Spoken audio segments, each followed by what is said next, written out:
อยากข้างคือชอยาออตุคโลกาติเชเวอคือคาติผาคาชุโยอาชุโยเวโยกาคาเดติเลอติแกกาพุติลาวิทัปาตองาคือชอยาอาสติกาเวโยงาคือออตุคโลอคือคากาติเชเวเวอีเวมาโกติยาเลเลทอกาอายีเวคาชเวเพเวโยอลากวงาคือออตุคโลอคือคากาติยายามาเตียลาเวลโกงาคือชอยาทอกาอาสติมากาวิคาชูงาคือมีติปิเพกาวิเจเลงาคือติมูติสติเพเลอติกาเลเลอาชุโยเวอวูปุตาเวกันติภาคาเสติเกคาเดกากาติเชวิทัปาตองาคือมีติปิชกิเพลากาวิโยเชเลงาคือเทจมคุคางาคือมียาถาตอกคปิลาตาเวปุระเวติจเสนีเสหปามัชหปานี้งาติจออกขอทามัววิทยาลัยวิชาการศึกษาประสานมิตรโกเวอคโลจากเกรธาเทโจมคุโฮกางาคือมียาถาปิยาลาตาวิตอกคติพายโย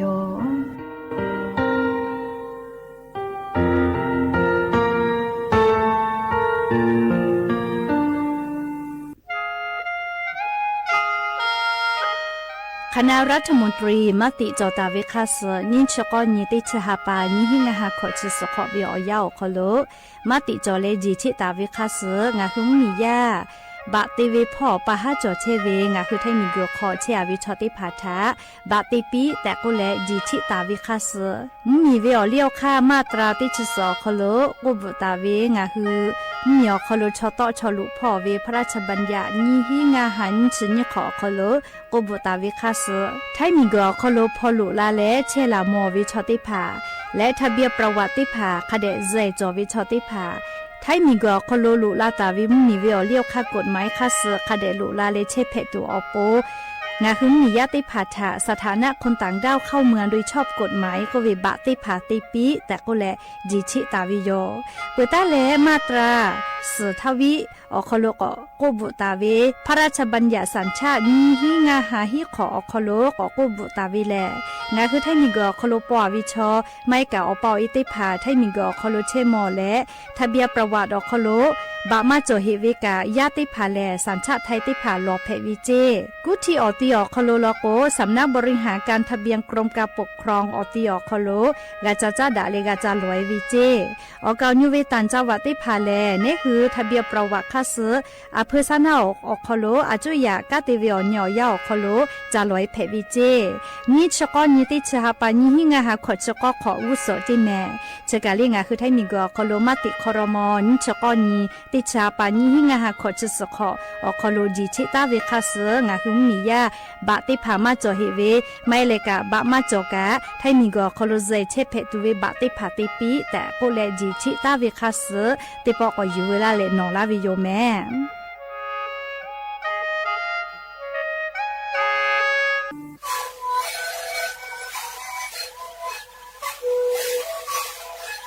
ชริคูมันคือยาแก้เชื้อเวออกข้อชิเลแล้วบุคคลต้องตัวออกทีประวัติที่ไหนเอ็มนาบาเต็งที่โอหาสุดขอตัวเฮเต็งเลงหลอกเอาพ่อออยาแก้เชื้อเป็นนาลีไปแล้วไปชิ้นนาลีแล้วเกิดไปออยาที่นาลีเคยแต่แล้วพ่อนาลีชาพยองเต็งเลแล้วหูคอก็เชื้อเวและงานแล้วหูคอก็เชื้อสมานมาข้าโบเมดิโซ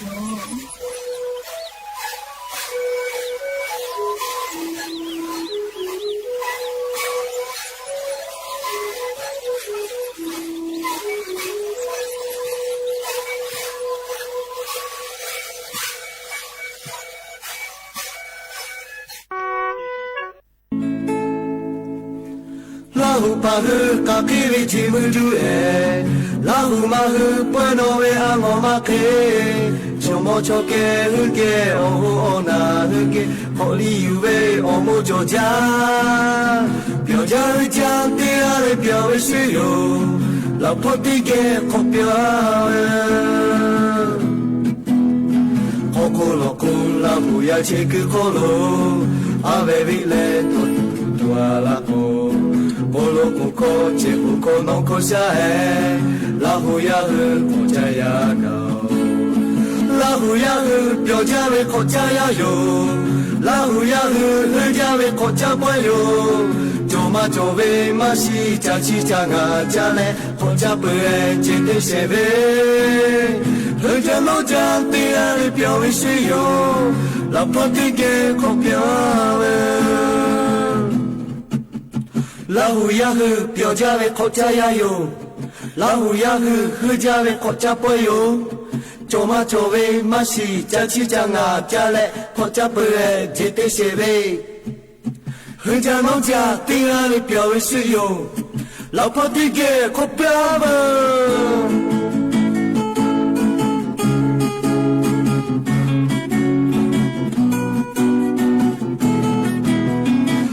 巴古古西多大么就切，下米马古卡拉比雷格罗，呀那地帕开西巴国家不古，自家拍来加那河拉的哟，拉胡巴河卡开为吉姆路哎，拉胡马河不诺为阿我马开，çomo çoke hüge o na hüge, holi yuve o mu çoca. Biểu cha cha tia li biểu vi se yo la po ti ke khopya la hu pa hu ka ki vi chi mu ju e la hu ma hu po no ve a ma ma ke cho ma cho ke hu ke o hu o na hu ke holi yu ve o mu cho cha biểu cha cha tia li biểu vi se yo la po ti ke khopya la hu pa hu ka ke vi chi mu ju e la hu ma hu po no ve a ma ma ke cho mo cho ke hu ke o hu na hu ke holi yu ve o mu cho cha biểu cha cha tia li biểu vi se yo la po ti ke khopya la po ka ke po ti lo me lo ko ti ke ka ke po ti ave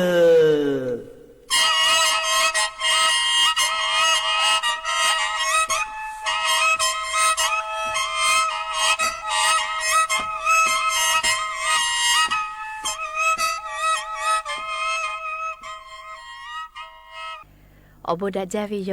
อย่าพึ่งหาติปอทอกาดาจาวิโอยาเชอขลงะคือติปอกกะมีลาแล้วจุป้าอุปลุเชตาวิโอวิโอนีราหุยาติผักแก้วติแก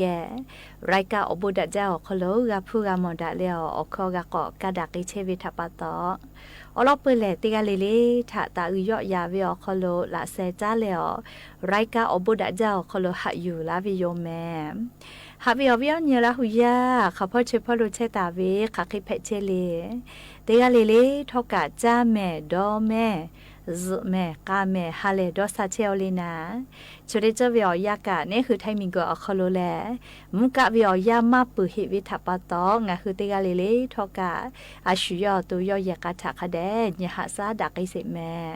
อลโกเชซาจอซาปุวิอเจติผาแต่ฮอตาวิมาจอเจคือกาวิลโกเลอาชุยอตุยอกะจาเลกะติยูเวเตคาเจติจอวิจิแมและยันวิอยากะชุดซอคโลแลซึปึงานียันนี่แลติชือยานี่แหละเลยติฮับปาจันวริฮับปาขลุยานี่นี่ชุเสนี่ยานี่แหละรันเพวิโยแล้วจะขอโทษกันนี่ฮีนี่ชุขอขออิมขอเพวิแม่ลิมขอกุวิชอิมขอโยฮาวิโอวิโอเนี่ยราหุยาติเผาติฮาเลเลวิโอยาขลุฮินาลีค่อยตาแล้วก็นาริวิอยาชอคอโลติฮาเลเลงะคือละหุคอไรกาอบุดะเจ้าคอโลตอกไกเชวิโยวิทยุเรดิโอ AM ติฮิโอฮาสจิกะกิโลเฮิรตซ์ติไลพอปุตตะเลกันยิพอติพอ Facebook Fan Page สวทเชียงใหม่ AM 1476พอกะไลฟ์สดติดต่อไกเจียวงะคือละหุยาติพาติแก่ละหุคอพอนาแล้วนี่คือละหุชอเจทาโอกะปิดักไกแพวิโยและอย่าเพิ่งหาวิอยาคอโลทอกายูเวลาตาเวซาตาอลอติพาทอไลรอยูเวลาตาวิโยอคือปุตตะแล้วอเลมือทักขะไกติเกเชอะและนี่คือละหุชอเจทาโอกะปิดักไกแพวิโย ปากรมอุตุนิยมวิทยาพ่อยุคือซาตาปิกาลาตาวิแลงาคือไทมุเมียวคโลมุกะวิออซามาปุหิเจเลอาบูอาปุแลตากวกูปุหิเจแม่นี่ชุเซนตาแลนี่ชุงานนิเวอยาเจอคโลเลมุกะวิออซาติดีขอมือลุลาตุเซเจมุกะวิออซาจะได้ดีมือกาลาวิทยาธาเตตาแลเซองศายอใหญ่ไกตุโยเจแม่เลเตตาแลเซองศายอใหญ่ตุโยเจเฮกว่าจะได้ป้อวิอยาคโลกรมอุตุนิยมวิทยาพ่อก็กูวิแลงาคือไทยมีอนาติต่อพ่อตาแลไทยมีกืออฮอติต่อพ่อคาไกมุกะวิมุฮอกอมาจะได้ดีมือกาลาวิทยาธาฮึลาตุโยเจไทยมีอนาติต่อไทยมีกือก็จะภาคอีสานพ่อลอโกเลมุกะวิมุฮอกอมาออซาลุลาตุโยเจกุทิพ่อคาไกนะเลเตตาเลเซองศาใหญ่ตุโยเจอยากให้ไทยมีกือฮอติต่อลาชื่ออาดามาเลเอาไทยพ่อลอโกแลมุฮออีกะอือบาเฮตะลาตุโยเจคาเตแลเตกะติติลอโกกะมุยิกะลาตุโยเจแม่เฮกว่านิเวตยาธาลิงะคือไทยมีกือคโลกะมุกะวิออยามาปุหิแม่เลอาปุแลตาวกุเสเฮกว่านิเวตยาธายาสนาวิอยากะเลงะคือไทยมีอนาติตอพ่อโลมุกะวิอซาอุหาภูมิเตผาเตตาเลนี่องศาก็ยะลาลอคอมลอนะเกืออตีคอโคลอคู่พ่อแลกะกูจาลอแม่เลกะกูจาลอแม่นิเวตยาธาออตาเลติชอองศาขะไกยะลาวิเจขอโคลอคู่พ่อเลคอมลอนะเกืออตีเตผาออคโลเลกะกูใจเวออตาเลติชอองศาขะไกยะลาวิเจแม่และมือขอพ่อลอกวติชนี่ตาเลติชขอองศาออคโลเชตาวิจิแม่ภาคอีสานพ่อเตตาเลนี่องศายอยะลาวิเจเลภาคอีสานพ่อกะไทยมีก็จะติดต่อกะคาชุลอเตตาเลนี่องศามูนีต่อพ่อกะเตตาเลนี่องศาเลไล่พ่อกะยอยะไอลอลีอยากคาจะกะกูจาวิอนี่คือไทยมีอนาติดต่อเลภาคอีสานพ่อลอแม่ลีจะกะจีจอปากกรมอุตุนิยมวิทยาพ่อยกคือฉันแต่นี่แหละอลอซาตาติผาปีลาเกตาวิโยหาวิอวิอเนี่ยละหุยาติผาโอมาพูมาเพจอหิแม่เล่สิพูชมามาตาวิเล่ยาซอนาวิอยาเจสิพูเจกุมาเตฮิอหางาฉบะก็ตาวิเจเตบะวิอาเล่โอติเซวิอเป้านี่เราแม่เล่ยาซอนาวิอยาสิพูเรียกตาวิโลเตบะเวียเตฮิโอหังงัดฉบะตาวิจิยาซอกเขมามาตาวิกะอหมอจอหิแม่เรียเฮกว่าจะได้คือเรียสิจะเตบะเวียสมือเซฮิเกาเจโหเรียสิจะสิละปีจอมาวิชาติพาเลฮาเลคือแปะแม่เรียแล้วก็สิพูดาวิทัปตอนะอยากข้าเวือดอวิชาติพาแล้วก็ฟูกุปีมาให้แล้วก็ดอหัดตุจอวินะเรียจะกะอยากสนาวิอยาวคโลแผลาเชเวเรียงาหุมเมียวคโลวิอลอซาตาติพามก็จ้าเลเรียงาคือกายากอคโลหมอทอกายเยวิทยาธางาคือติยาเลเลกะมุมีวิอเลียวค่ากดจราจรจะได้ผ่าราชิตูโลวิแม่เรียงาคือกาจอกายากอคโลคากะเดกะกะเดเพวิมาเฮเลคาปาลาเมลาซาเกกะกะเกเพวิมาเฮอยากก็ติจะจะลอโกเลวันเวก็เวเลเตไปติเกจลาวินะเลยายก็ยายพ่อเลตาลาก็ตาลาพ่อฝือแปตาเววันเวก็เวโยเลเฮก็จะเคติผ่าแม่หนูคือชูวันเวเตเลชูยายเป้าเตเลนอตาลาโกข้อพิจอลาก็จอวิแม่มือเพวิแม่เลง่าหาบะขะไกมือเพวิเจเฮก็เลงาคือเตกาเลกะเลหมอทอกาเยวิทยาธาอายุจาวิแลมีวิอเลียวค่ากดจราจรติผาราชิวิโยกายากอคนเลชุเนวิจอยากจะติจ่าเลยยายเป้าจะติยายเวตาลาเป้ามาตาลาเจกุแลชูอหิติผาตีเนตาเวไทยคอลโกเครื่องหมายกดจราจรก็เวจะติผาราชิตุลุเวเลียมาติเลโกโกนอมาชิเลกะเกวิโลโกเลชูยายพ่อติกาเลนอตาลาโกทีดาลาวินะเลก็ตุกาจอเวจะดับปะตองคือติกาเลกาเลชูไตพ่อก็ไตพ่อเจเตียก็เลโนยายตาก็ยายเลอลอกว่าไตพ่อเจเตียก็ชูกันนี่ปักขับเปตาลาเวนะเลคือติกาเลกายากอคนลมอทอกาเยวิทยาทางคือใบขับขี่จาสอยเวลโกอจะได้ผ่าติกาเลถักกามาลาวิโยเลมานากาลโกนากาลอติเลชูคาเดก็นาลาวินะคือราหุยาติกาเลกาเลเมาเวเล ชาเลเลมากะเตวิมาจามาชเลอเตวิชออียาเลยาคาชาเลมากะเตวิเชเลมาวิโยเรียกก็ชอลูวิสิวิพอจาดาวิทัปตอติกาเลทากาเลสติปิลากาวิโยมีวิอเลียวคากดจาลาจอติพัทะคาเดหาซะแมเปิดตาเลกาลีดาวเทียมติผาแย่และหนัวอำเภอแม่แจ่มอำเภอแม่แจ่มเชกาลีงาคือจังหวัดจิ้งใหม่ออกโคโลเชตาวิติอำเภอยองาคือจิ้งใหม่จออติไก่จ้าเวก็มานี่ชงะอำเภอจอวิแม่เลียอติไก่จ้าคือก็อำเภอแม่แจ่มพ่อยาฟีมีข้อติตาวิทาดาวเทียมแย่และแตะหมอและเลียาฟีมีอาจารย์และพ่อบาวิเจอะโลยาฟีเชกามาจอมาฮิโอโลแม่เลียาฟีเชอวิดาจ้าก็มาอยากคากายอวิอเจเลเลียอตมาเฮจาวิอยิเฮจาวิอยิจับปื้อเวติยาโยเลียอาลาเคงาเคเตียเราเจนัวเมเจพอเลียบ้านปังอุ๋งใหม่เจก็มาปังอุ๋งใหม่อวิอนิมงคะนะสเลียค่ะก็จะกันนะเลียเจเบวิอยาชอนิเวตยาธาลีนิเวตยาธางาคือติกาลิลิกะนะมีเวอเลียวค่ากฎหมายอฮอลูกาเชเวงาอมีอผู้จอวิชอกะปะจอวิชอก็เลยมีเวอเลียวค่ากฎหมายอคอลูเชแผอลาก็มาแผเลียขามาเลียอายาขามาขามาชื่อกางาคือติกาลิลิกะมีเวอเลียวค่ากฎหมายอฮอลูกาเชเวแม่โลมาที่มาจอติเวอเจติผาจอฟ้ามาปูลอแมวเวียเนี่ยละหุยาติเผานัวเล่อาลูชติปอวิอยากรมการปกครองพ่อเจ้าหน้าที่ได้พาเลติปอติลุฟุเวนาเลลุฟุลุยูเวโยเลนัวอำเภอจีดาวเลปะละอำเภอเจ้าหน้าที่เทศบาลทักกะเลชติคือวิอยากขับเปขอgaอยู่กาจิแม่เลคอพี่เตปอติอยู่กาเวนะเลชอคอพี่จอเวนะยากว่าอำเภอคโลกาติเชเวปะละอำเภอตาเลเจ้าหน้าที่เทศบาลกาลอเจอำเภอจีดาวพอมียาเล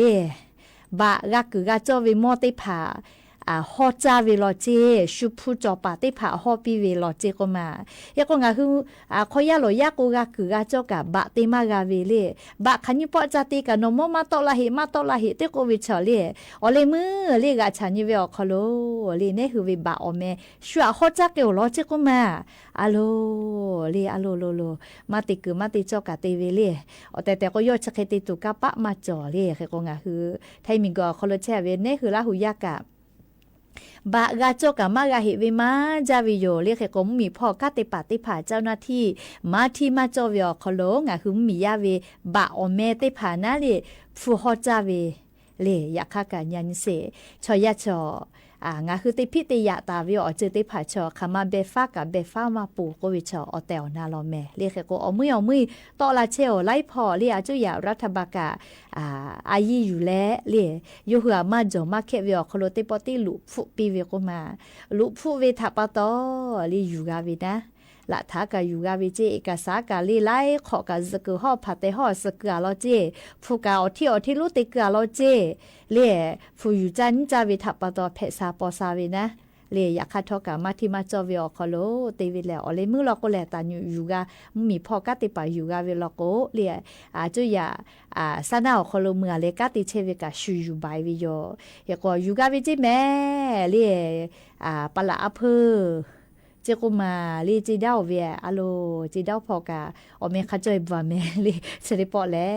ลีมาติกึมาติจอมาทิมาจอวิอคโลเตวิทะปะตออเลมือลีจักวิทะกับฟูวิโยเลเคกงะฮืออวิอนี้ลาหุยาติภากะบะติเลมากะปื้อ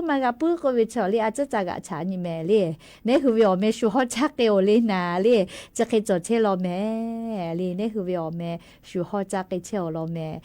จักกะจอลอแมลีเคกงะฮือลาหุยติกาเลกาเลสติตาเลนะเลคาเดจากะฉันเชแต่ก็แลเลบะกะกึกะจอเลมากะหิวิชอติภาคาเดกะอายุแม่แต่ก็แลงะคือราหุยาติภาทาอลอซาตาจติภาอยู่เวลาและทุลาเชวิติจึแพวิยอมก็จ้าแลเลชิบก็ย้ายด้วยติภากะดอ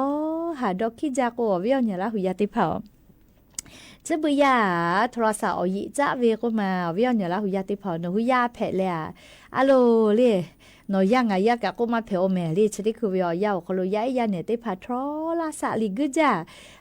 ตาละก็กะลีอปอยานาติดะเวกะอยามาปิลากาเมโทรศัพท์ติกุติยาเวโทรศัพท์ติกะติยาเว เรียกคนชนิดคือวิอยาเรียงาหุมมีพ่อยาลามุลาวิพ่อชินิแต่นิพ่อก็ติปากาซาตาติผัดปีกาลาวินะยาติผัดโทรศัพท์จาวิทยาธาอสอซาพ่อลาคือลาจอวิกะคาบิมาลากาโลเจและชวิอโคกะยาอุนอเนละและปื้อเวตอกาปื้อเวชนิดผักาลาคือลาจอวิเคเลมาลากาโลเจอุนอเนติผักาเรียกว่ายานิงาคือยาไข่เพชเลซาตาจะได้มากามปุคนเรียกว่าเลยอาชุยอยากาคอกาจับฟันนี่แม่เรียติผักแล้วก็ยาเชปื้อก็เวนะยาเชปื้อจะจีโทรศัพท์พอแต่พี่ก็เรียกก็ใจวิทยาทายาแม่สมัยจากาลุยแล้วอุนอเนกาลุทักขไกวิโรจิแม่หรือเลยกาชุดที่คือกอดหาดคิดตุจอจาเวียาเนเรียอาสาที่ชุนยขอคู่วิติโมโทรศัพท์ใจแล้วเรียโทรศัพท์คอลวิเกมดีกูใจแล้ววุ้ยเวเลอุนอเนลุยเวกะคาบิเพชเชลจิแม่อะโลเรียย้ายติพันมากามาดาวก็มาเจลเปลก็เปียนี่ได้จุดด้วยแต่ละเวเนหัวเปล่าอยากาจะเวลาโทรศัพท์ใจวิทับปะต่ออยิจ้าเวเกมติผ่านนะอยิจ้าเวเกมลีกูเวชาลีอยู่กับตุนากะบ่ดาวิไลจือเลี้ยวเวคนยิเลลีเวก็มากาตุกาติกาติวินะเรียกก็ย้ายติผ่าโลคิดจะไม่ออกปล่อยติผ่าโทรศัพท์ยาตาปีแม่มาติเลก็เลยในหัวไปติผ่านนะโทรศัพท์ยาปีวิทยาธารหัสติผ่าคดีลอกเล่นเวธนาคารบัญชีติผ่านนะชิบุชอฟูกัดโทรศัพท์มือถือขอติจ่อเวก็มาเล่แล้วก็คดีติแม่ลี่ยาอยู่เล็กเกมบุกปืลาเวปุระทากาซาตาตอลาจอเวแลยาเจก็มาเล่ออกไปเวโทรศัพท์อยู่แลออกไปฟูออเซเจก็มาเกมฟูบักเกอร์เลยเวอเลยเกมลิกูปูโรเจอะโลดอกเป็ดตัวมากก็เฮียชิโยยาเลยแค่ก็มากกับเป็ดตัวนะเลยฝ่าวิเลดาวิแม่เลยอวิอเนี่ยละหุยาติเผาติกาลิลิกาสติตาหิแม่แต่ก็แลเลยอ๋อเราจะได้พักกันอยู่เวลาแรงอ่ะคือละหุยาถะจะเกชิลากาลาวิโยแม่และอย่าเพิ่งฮัตติปออยู่เวลาตาวิซาตาอลอติผาจะใครไม่จะได้ยอมแม่รู้ละแล้วกะพอนาแล้วกะปิลาเชเวงะคือละหุยาติกาเลเลกะอโบจาแม่ติกาเลเลซแม่กะแม่เชซาจอซาฮาเลดอซาปิแม่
把门开起来，这个下步，他把门开有，我起来，到夜妈妈看娘你，我起来到米妈妈看娘你，问你要为不老了，还你要为死老了，我起来那吃过家去家娘你，不要为不老，不要为死老了。我是俺那给个意思老了，我出来也是那吃过好干好年呢。สถานีวิทยุกระจายเสียงแห่งประเทศไทยและเครือข่ายทั่วประเทศเสนอข่าวต้นชั่วโมงรู้เร็วรู้จริงเกาะติดทุกสถานการณ์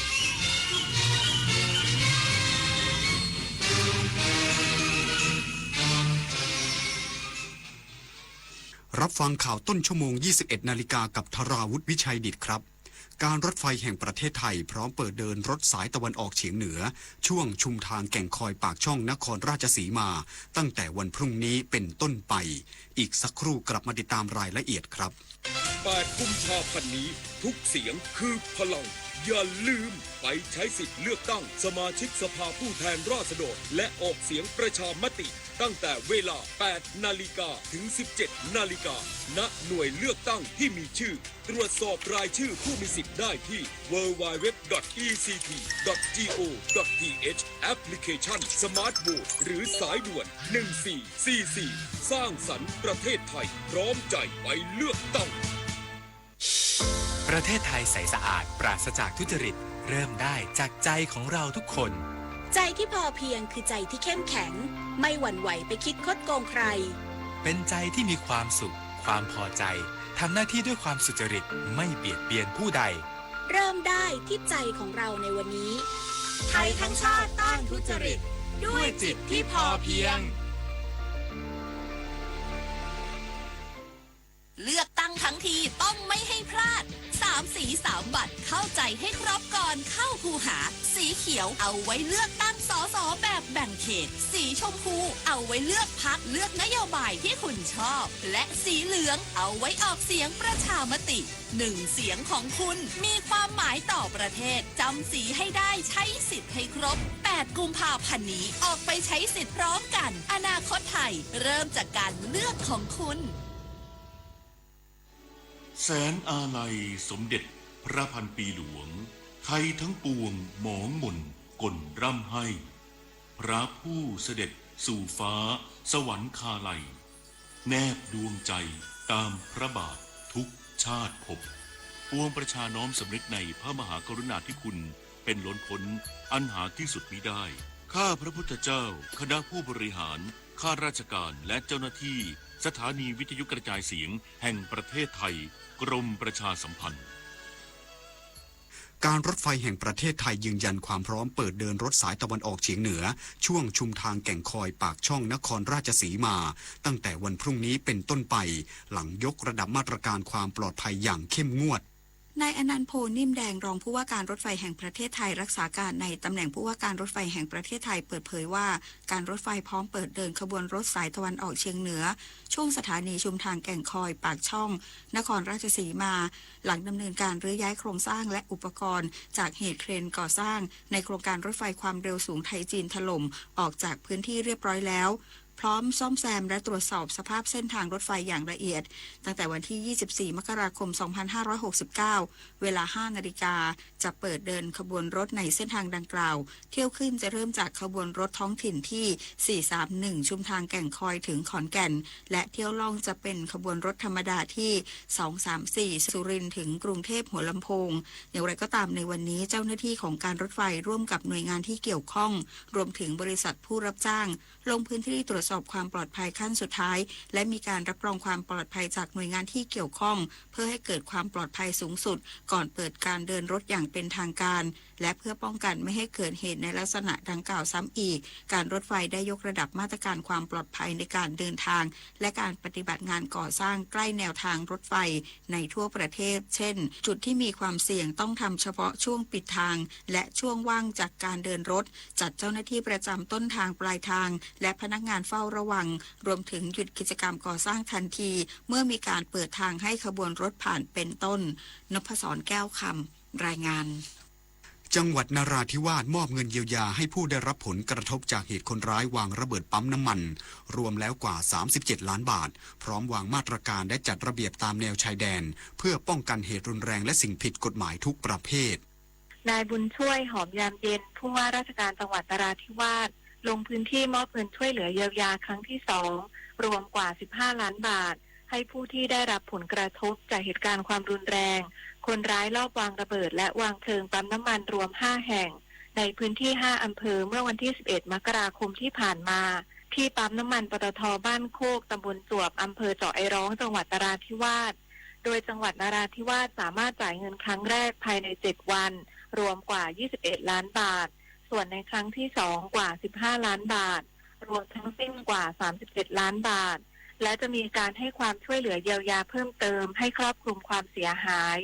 นอกจากนี้ได้มีการหารือกับผู้บังคับหน่วยเฉพาะกิจนราธิวาสถึงมาตรการต่างๆในการป้องกันการก่อเหตุรุนแรงมีการซีนชายแดนโดยจังหวัดนราธิวาสได้มีการประชุมศูนย์สั่งการชายแดนไทยมาเลเซียจังหวัดนราธิวาสจะมีการจัดระเบียบชายแดนการจัดทำรั้วชายแดนการจัดระเบียบเรือท่าข้ามให้อยู่ในระบบเพื่อป้องกันสิ่งผิดกฎหมายทั้งยาเสพติดสิ่งของหนีภาษีสิ่งผิดกฎหมายต่างๆโดยเฉพาะการป้องกันการก่อเหตุรุนแรงประพิชญานันท์เทพรักษ์สวทนราธิวาสรายงานผู้ว่าราชการกรุงเทพมหานครมั่นใจการนำถ้วยฟุตบอลโลกจัดแสดงในประเทศไทยช่วยสร้างแรงบันดาลใจให้เยาวชนไทยเดินตามความฝันในการเป็นนักฟุตบอลอาชีพนายชัชชาติ สิทธิพันธ์ผู้ว่าราชการกรุงเทพมหานครกล่าวแสดงความยินดีที่ประเทศไทยและกรุงเทพมหานครเป็น1ใน30ประเทศที่ได้รับเกียรติจากสหพันธ์ฟุตบอลนานาชาติหรือฟีฟ่าเดินทางมาจัดแสดงฟุตบอลโลกของจริงภายใต้แคมเปญฟีฟ่าเวิลด์คัพโทฟี่ทัวร์บายโคคาโคล่าเพื่อให้ประชาชนและแฟนฟุตบอลได้ร่วมรับชมการแข่งขันสร้างบรรยากาศการมีส่วนร่วมและความคึกคักทั้งกลุ่มธุรกิจโคคาโคล่าในประเทศไทยได้นำถ้วยรางวัลฟีฟ่าเวิลด์คัพมาจัดแสดงในประเทศไทยไม่เพียงแค่การชมฟุตบอลโลกเท่านั้นแต่เป็นการจุดประกายความฝันและสร้างแรงบันดาลใจสร้างความฝันในการพัฒนาเยาวชนทางด้านร่างกายจิตใจความมีน้ำใจนักกีฬาการทำงานเป็นทีมเพื่อให้คนไทยและเด็กไทยมุ่งมั่นฝึกฝนและตามความฝันในการที่ให้ฟุตบอลทีมชาติไทยได้ครอบครองถ้วยใบนี้ต่อไปในอนาคตภูริพัฒน์สอนการรายงานจบข่าวธราวุฒิวิชัยดิษฐ์อ่านรับฟังข่าวครั้งต่อไปเวลา 22 นาฬิกาครับติดตามข่าวที่นำเสนอไปแล้วได้ที่ www.thainews.prd.go.th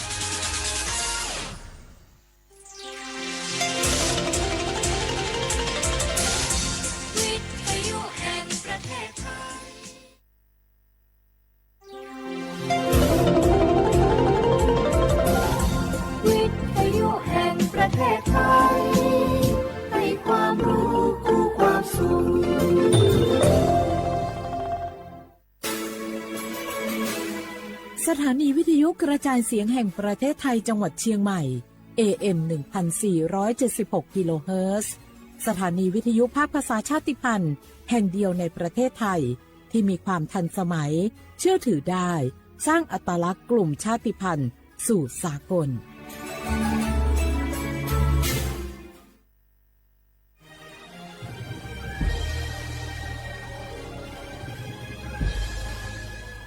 เกิดเป็นคนไทยเติบโตบนผืนแผ่นดินไทยจงภูมิใจในความเป็นไทยชาติไทยเรานั้นนับเป็นชาติที่มีความเป็นมาเก่าแก่ยาวนานเรามีภาษาวัฒนธรรมและมีสิ่งต่างๆที่เป็นเอกลักษณ์ให้เราได้ภาคภูมิใจในความเป็นคนไทยเราควรเห็นคุณค่าและมีความรักชาติหวงแหนแผ่นดินอันเป็นมรดกของบรรพชนร่วมภาคภูมิใจในความเป็นไทย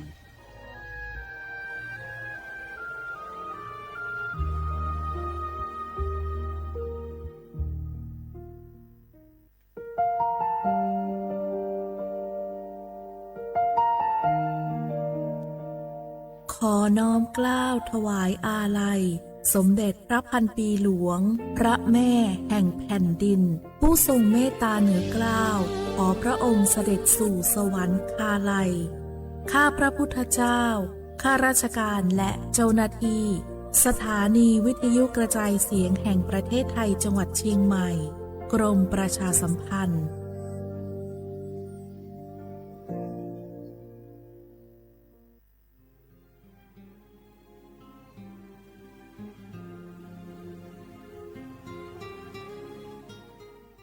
This is a moment of profound grief for the Kingdom of Thailand. We, the collective voices of Radio Thailand Chiang Mai, join the Thai nation in mourning the passing of our beloved Queen Martha, Her Majesty Queen Sirikit. Her life was a testament to the unwavering service, grace, and deep love for the Thai people. Our humble condolences and thoughts are with His Majesty the King, the royal family, and all the Thai people during this deeply sorrowful time. We will remember her forever.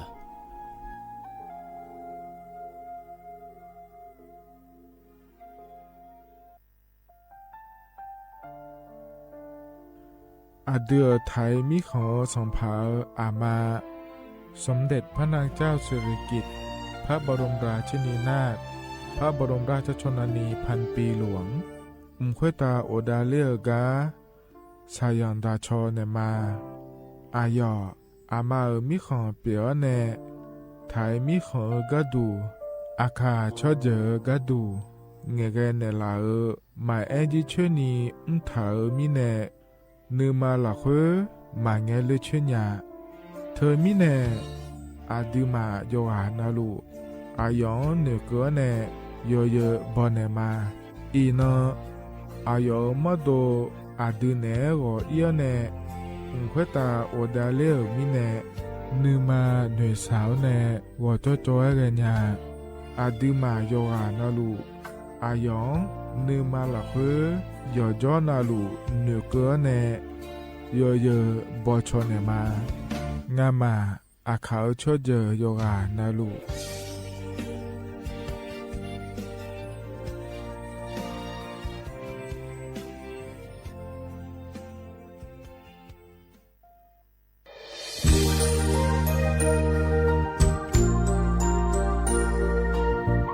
ไอเย่เนียวที่เขาหลวงวันในทีมเชียงใหม่และขั้วเธออุหฮาเลกะกอวัชมีจากะกอ PM 2.5 กะกอฮอลดามาเดไอเย่นี้มีจาโดยโมนะเธอกะศูนย์อำนวยการและแก้ไขปัญหาไฟป่าหมอกควันและฝุ่นละอองจังหวัดเชียงใหม่ละเพื่อนกาสะโบจำยองาซุ้มตีนีเย่จำยอเยียงจังเลยยังไม่เดเจ้ามาเมื่อฮอปาย้อนยุ่มได้ยังอาเดเย่เนียวเธอก็พอชอยมีจาอุหาและฮอนในเพียง2.5ก็กอฮอลูดาอากะกะมาคาเธอก็แอปพลิเคชันไฟดีและคู่ปาเนออนุมายานะมีจามาบีเคเจเดอันอายามก็ดูนะคอนี้อันตีบาลาติเสียในอันสุมเชติบาลางาซีอะคนนี้พังงายาโกช่วยกันนี้อาส่วนมาคาจะบ่อนายย่อไปยุบบ่อยเจเดเหมือนในสำนักงานประชาสัมพันธ์จังหวัดเชียงใหม่และที่ฟอลโล่กุมะมือดาลานยานีทีมเชียงใหม่และขั้วเธอที่ฟอลโล่เกิดดามาเดเธอมีเนทียิทิโปกาเนือกามาพายอาเยนิวเจลังเงอันนี้เชื่อว่าบาลาเชสีอาคนนี้พังอายาโกเชสิเงนอแต่ก็คณะรัฐมนตรีบอกเจ้าหลวงอาเยนี้สัญชาติก็กอสาลัวเดินชาวบ้านเนี่ยก็ดูเดและบอกจางอาเดยเนียวเดเธอก็ย้อมมาตรา17แห่งพระราชบัญญัติคนเข้าเมืองพศ2522และขั้วเธอก็เธอแน่อาเยนี้เธอก็ถ่ายมีของหลักคุยพ่ออ้อเหลียวกับเมียนี่จอลาเดอเขาเนี่ยรอทะเบียนประวัติและขั้วเธอย้อนฉายเยี่ยเดินนะขอเนี่ยเนียวเธอก็อยู่ห่างก็ดูการขอสถานะคนต่างด้าวเข้าเมืองโดยชอบด้วยกฎหมายและขั้วเธอเดินอย่างไม่เจเดเยเนียวเดข้อแน่เยเนียวมาตรา7ทวิแห่งพระราชบัญญัติสัญชาติพศ2508เยนี้เธอก็ถ่ายมีของหลักคุยเดแล้วแน่อาดามังเงนะอามาเธอก็ทะเบียนประวัติบุคคลไม่มีสถานะทางทะเบียนและอ้อเธอเยนี้สัญชาติสัญญาไม่เจเดเยเนียวเดใช่ก็ดูนะขอในกู้เทเมืองหลักคุยย่อนะเธอก็สำนักบริหารการทะเบียนกรมการปกครองและคุกาใช่ยังไม่ได้ยมมือยอหลักคุยนะเยเนียวเธอก็ในอำเภอโยฮันเนโจดูรอราชการอายามหลักคุยอันนี้เชื่อว่าบาลาโกซีอาคนนี้พังอายาโกเชื่อว่าขวงเกินีเดเยเนียว สปสชโยอานาลูกาดูโยมือจซาโดลาญา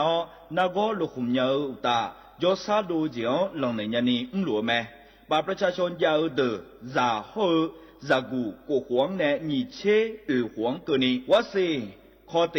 บาดทะยา HPV มะเร็งปากมดลูกโรคเอสไวรัสตับอักเสบซีนาโกเฮเดอชีเนเชโฮแม่ความดันมีเนื้อนาโบเชโฮยาคอจิบาเยลัญญาจีจานาโกนางลาและเชโฮวันโลบูเดเชโฮขแม่เสดงเชโฮสิญญาเจมอนาสปสชติซุ่มจำยอสปสชเขตหนึ่งเชียงใหม่นากาจำยองาซุ่มญีเยงาซุ่มงาปโยดามโอเดนากาตีโกจำยอนึมานาโกนาลูเดนากาติซุ่มญีซุ่มโยกานาลูกาดูไม่ได้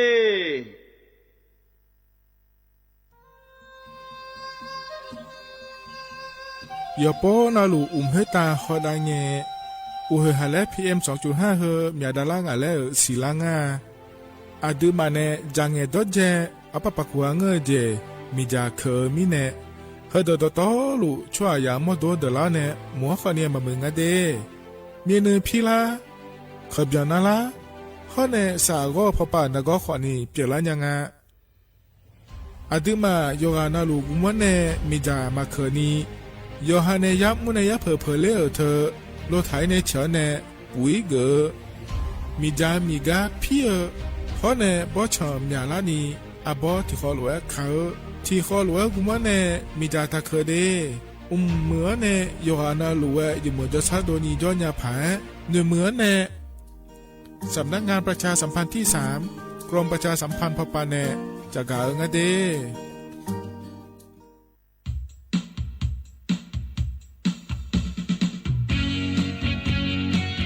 อัลโหลก็กอจากเอกายังอาเดเยเนียเดไอเยเนียวอันนั้นแย่บาลานีสีอคนยี่พังอายะโกช่วยงั้นเนาะไอเยนี่ตะกาสัญชาติไทยลาเดมันเงี้ยนี่โยกานาลูโยฮายุมเอโดเนโยฮาชมยังให้จากการเลือกตั้งและขั้วเธอได้เดเยเนียวเดโยออและเยเนียวเฮงเงินนะคนนี้โยฮาบัตรประจำตัวประชาชนแหลมหัวเนเธอสุ่มตายกองอาเดเยเนียวเดอาจารย์เบตานะคนนี้ย้อนยื้อเธอนะคนนี้บัตรเลือกตั้งสสแบบแบ่งเขตเลือกตั้งและงานเดย์เนียวยอพื้นบัตรเลือกตั้งสสแบบบัญชีรายชื่อข้อเนยอซื้อนะคนนี้บัตรออกเสียงประชามติแก้ไขรัฐธรรมนูญและงานเดย์เธอมีเนยองานาลูเอโดเนยอฮายี่มือดาราเนี่ยก็ดูก็เดย์เนียวเด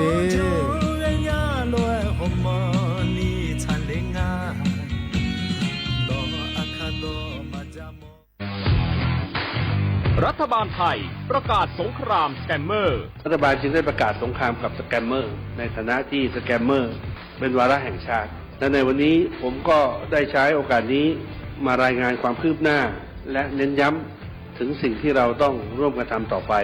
รัฐบาลได้จัดตั้งคณะกรรมการอำนวยการป้องกันและปราบปรามอาชญากรรมทางเทคโนโลยีขึ้นมาโดยมีผมเป็นประธานด้วยตนเองเพื่อให้ทุกหน่วยงานทำงานไปในทิศทางเดียวกันเราได้มีการลงนามบันทึกความเข้าใจ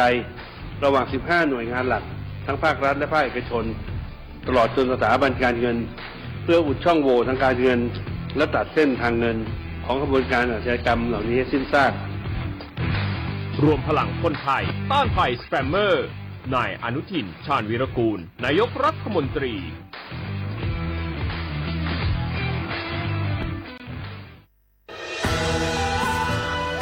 จากศาลากลางจังหวัดน่านหลังเก่าพัฒนาสู่การเป็นศูนย์การเรียนรู้นันทศิษย์ป่าคารโดยมูลนิธิรักป่าน่าน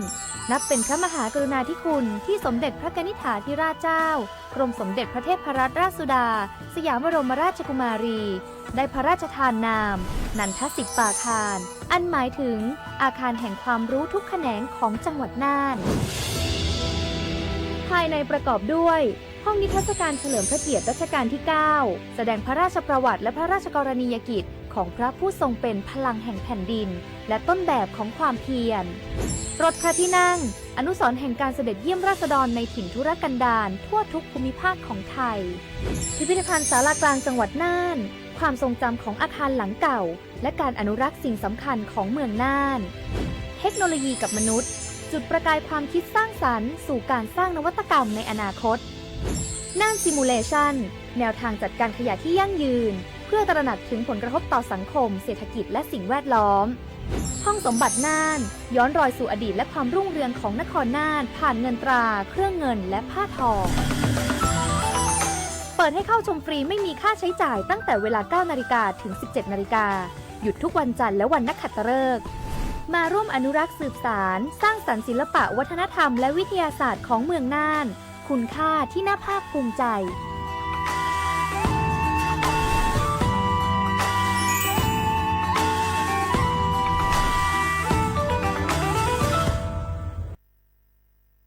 ข้าชอชอแม่นแม่นแม่น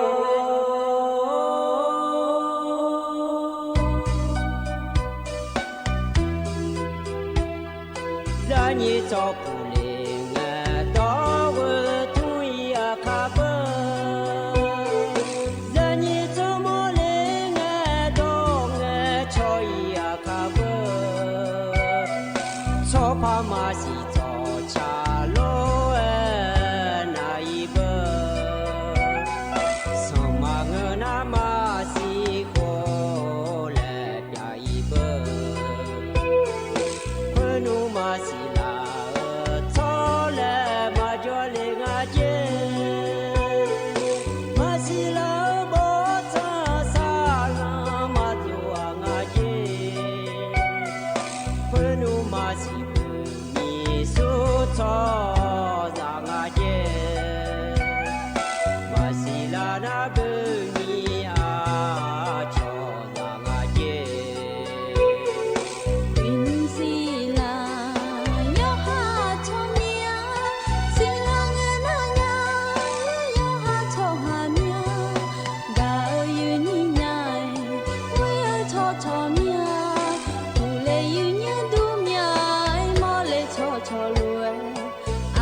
อุจิพออุดุธรรมะเดอเยนี่มีของยาโยกานาลุแน่ล้อเยเนียวนิ่มจิกล้ออย่ามีนาลุทองเจือล้ออเยนี่มีของยาโยกานาลุแน่พยาทองเจือมีเดเยเนียวเดอุจิพอปะล้อเยเนียวกาเหมียวมัวดูล้อสวทเชียงใหม่แน่เยนี่โยกานาลุแน่ยาทองเจือ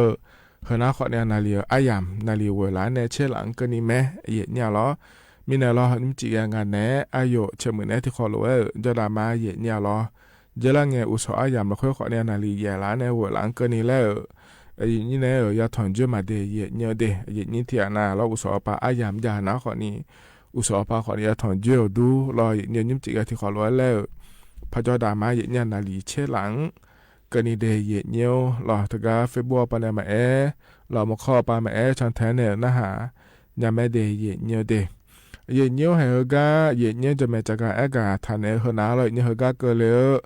จนเจอที่นอข้อในนี้นอนางเอามาดูก่อนนาถ่ายเดยเนื้อเดเธอเนี่ยอีกข้อยาหัวได้เลยเนื้อหลัวก็กอดยางมีไหนล้อแต่ไม่ได้อาคานึงสอซอแผ่ยาแผ่สารเกินนี้นะอายาจังทานในบิดาเลเดและเนื้อจากอากาศได้ในทะเลที่อานาก็กอหลัวจ่ายามาเฮกามีหมูด้วยก็เนี่ยตัวเด็กก็เลยเกิดหมอเดิมมาเลยเนื้อเธอก็จนเจอสุ่มนั่งเนาะเป็นยาไม่เดตัวใจตาเลยยาไม่เดเนื้อเดือดข้างเนาะถอนจุลังเนาะรอเนื้อจังเลยนะขอเนี่ยเพื่อนยามเราคุยพันดานเนี่ยมาเนื้อที่มีเนี่ยเราเฮก็มีนอนเราคุยนะมอดูไม่จงอะไรเราอายาจังทานในปีเดียวมีเนี่ยรอเนื้อจนเราหลุดชัดเจนในนะหาเรารู้นะหาได้ยาไม่เดเนื้อที่ขอเราจนมาเนื้อเฮก็เนี่ยนะเนื้ออันนั้นจะไม่จักการแต่เนี่ยมาเดนิมจีเฮก็นี่นะถอนเจออดีตขาอันนั้นยาที่นั่งฉลาดง่ายเนื้อบลาสีนะขอเนี่ยที่สีอาโขน้ำมันที่โขง่ารอไทยอันนั้นอินาวันศุกร์อันนั้นนิเทศมบลาสีนะมกราคมและขั้วสีอาโขนั้นนิพังอายาโกเชวงาเดเห็นนะขวตัวละตัวนี่นะถอนเจอเห็นนิมจีอายามละขั้วเนื้อโดยใช้ที่บิมแล้วนะหาดามาเนื้อเฮก็ยุพันในปีนะหาดาเห็นนะขอเนี่ยอายุมิสูในชาดอช่างอาเดเนื้อเดที่ขอร้อยนะหาบจอดามาเนี่ย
เธอนะอายุมิสูในชาดอชารอเนื้อ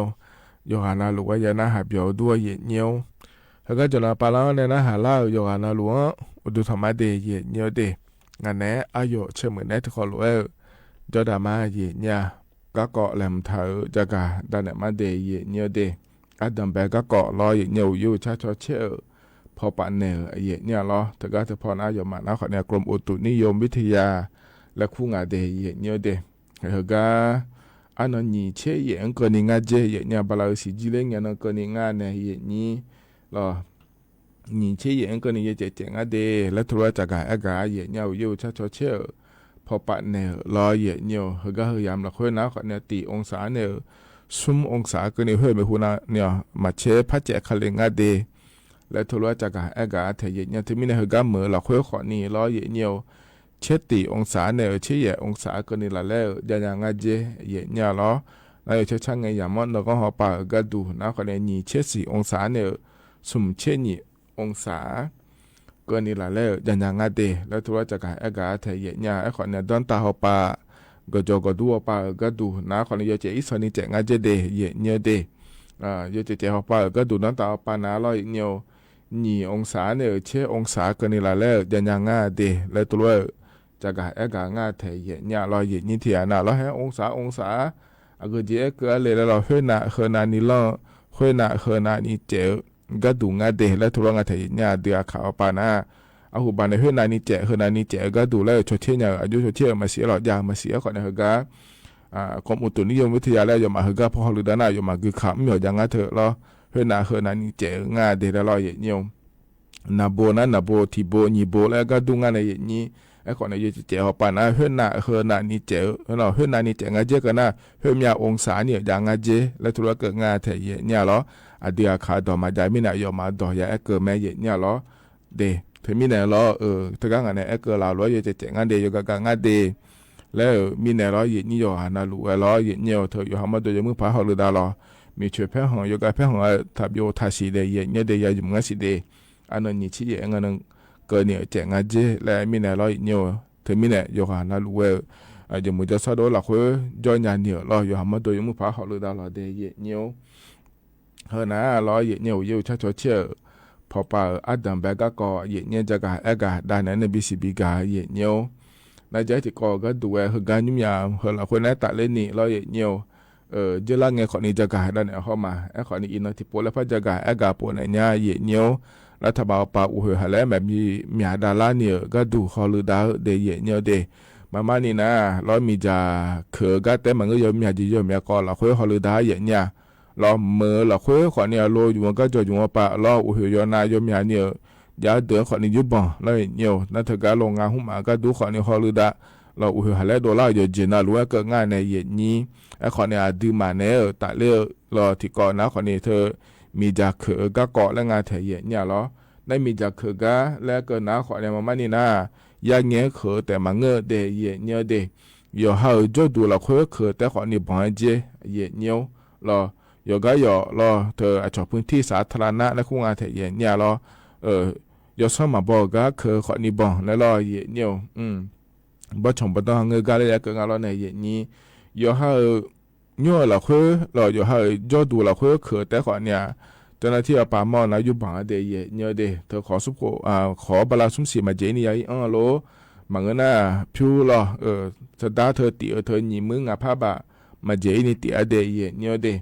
นั่นคือแต่มังอะไรเนี่ยที่อันน่ะก็จ่อก็มาลอเนี่ยก็จ่อพอป่าอีลาเงี้ยแล้วยังหมดยังนองอะไรแล้วมีแต่เขือในบิลลาแล้วอะไรเนี่ยมังน่ะหุ่มบิลเลยก็ดูโลแล้วเขือขอนี่เง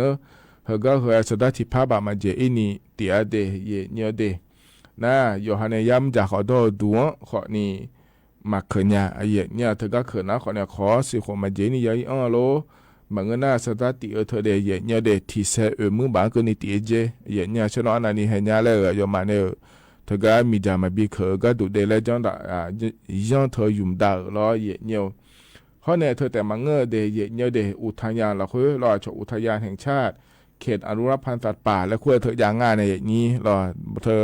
บ่ชงรอรัฐบาลป่าบ่ชงเดแล้วรออย่างนี้ยอมมาในจังดอลาเธอเด้อน้ำไม่งั้นเจรออย่างนี้เธอที่ปอนาที่ปมีจาโดไงแล้วเลยนี่หูยหัวโดอินยังเธอโดหน่อยอินยังอย่างนี้เธอมีเนี่ยแล้วอย่างนี้เธอก็ขอเนี่ยเราเขาก็มีจาลาดัวเนี่ยแล้วเนี่ยเคยลาดัวเนี่ยแล้วบ่ชอนโดหน่อยอินเนี่ยเราจะโดมันนี่โดเยอะเธอหนาเราเนี่ย ขอที่หัวเนี่ยเชี่ยหัวก็นี่ยังอยากจะได้เยอะเนี่ยเด้เหมือนนะขอเนี่ยสตาร์ปาร์ตี้ก็ล้อเนี่ยหนีมือบ้านเนี่ยหนีแชร์บ้านก็นี่เยอะเนี่ยล้อเด้หนีแชร์บ้านก็นี่นะเธอแต่มันก็หนีเชี่ยงอะไรล่ะตาเขาปานในพัดโดนอยู่เรื่องอะไรเจแล้วก็น่าเลยเนี่ยเพื่อขอหัวเนี่ยหนีเชี่ยหัวก็นี่เนี่ยเนี่ยล้อเยอะเนี่ยสตาร์ที่ว่าปาหนีแชร์บ้านเนี่ยหนีลำบ้านก็นี่ตีจะได้เยอะเนี่ยเด้เดือขาก็น่าขอเนี่ยให้ยอมมีผู้ขอเนี่ยล้อเนี่ยอุทยาน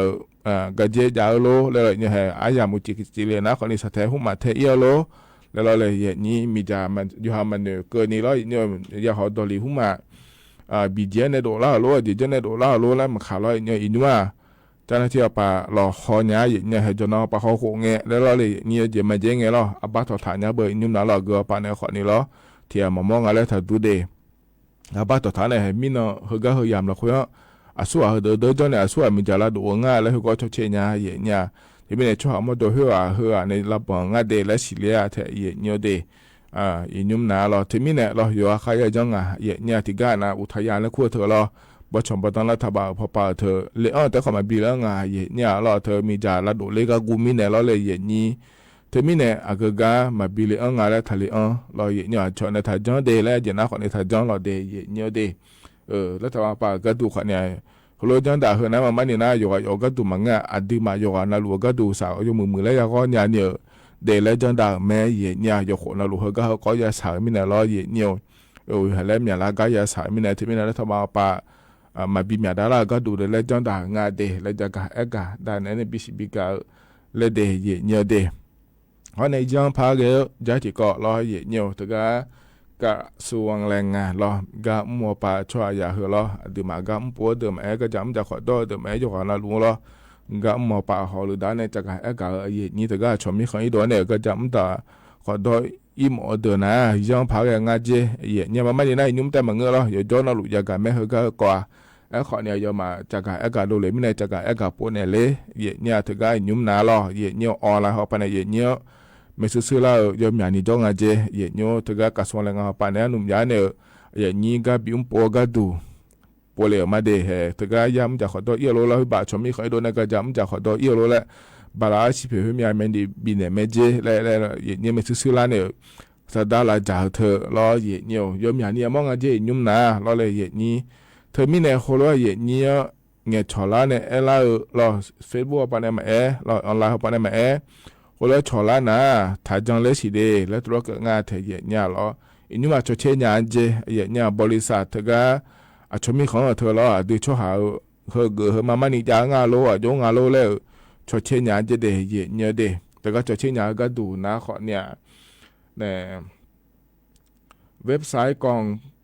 ทะเบียนจัดหางานกลางและคุ้มครองแรงงานและคงงานเทียเนี่ยหรอเว็บไซต์กองทะเบียนจัดหางานกลางและคุ้มครองแรงงานเธอเดินเลยเนี่ยขอเลยเนี่ยไม่เจเนี่ยบริษัทมันนี่จะก็ดูง่ายโลเหมือนนั้นคนนี้เธอก็ให้ตัวชนอีน่ะคนนี้นะหาอีเนี่ยรอยอมรอเนี่ยยอมยากาเจรังเนี่ยไม่ซื้อเนี่ยชอบบ้านเนี่ยมาชอบมีของก็จะบิมจ่ายเนี่ยงับปลาสิเฮมีให้มันเนี่ยก็ดูได้แล้วรอขอเนี่ยสตาร์จะไม่ยาโดนเนี่ยเราก็ก่อนจังเนี่ยหลังแล้วนี้เทียนะอามือเนี่ยสมีเทียนะอาเซนะคนนี้สมีเราเนี่ยบีราจ่าเราเทียนะให้อีโดหมอมีอะไรเลยก็ให้ชอบบิมีจังงานเลยเราเนี่ยอีกคนคนนี้ละชอบละงานเลยเราสดาพาดาเนี่ยให้บินไหนงานศึกษาเนี่ยที่ชุสานิบิโอซอยแล้วเราเลยอย่างนี้สดาขอมาพยาชอมดิโดพาดาอีแล้วเราเนี่ยเทมีเนี่ยเรารวยอยู่อย่างนี้จังงานเดย์เดย์แล้วถึงกระทรวงแรงงานแล้วก็ปนในจักรโดเรียรวยงาขอในเนี่ยจักรด้านนั้นเนี่ยบิสิบิกามาเดย์เนี่ยเดเฮกันหนาวเนี่ยรอเดืออาคาตชาที่บิมแล้วพนักดามาเนี่ย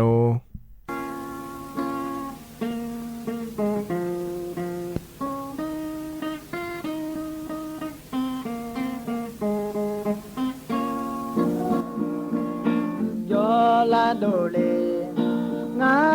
ที่กายอมกามากาอากาหอคอคาสึคาเลงาย้อนซาเตลาญาคุยก็บ้าจอมีลีด้วยมีดา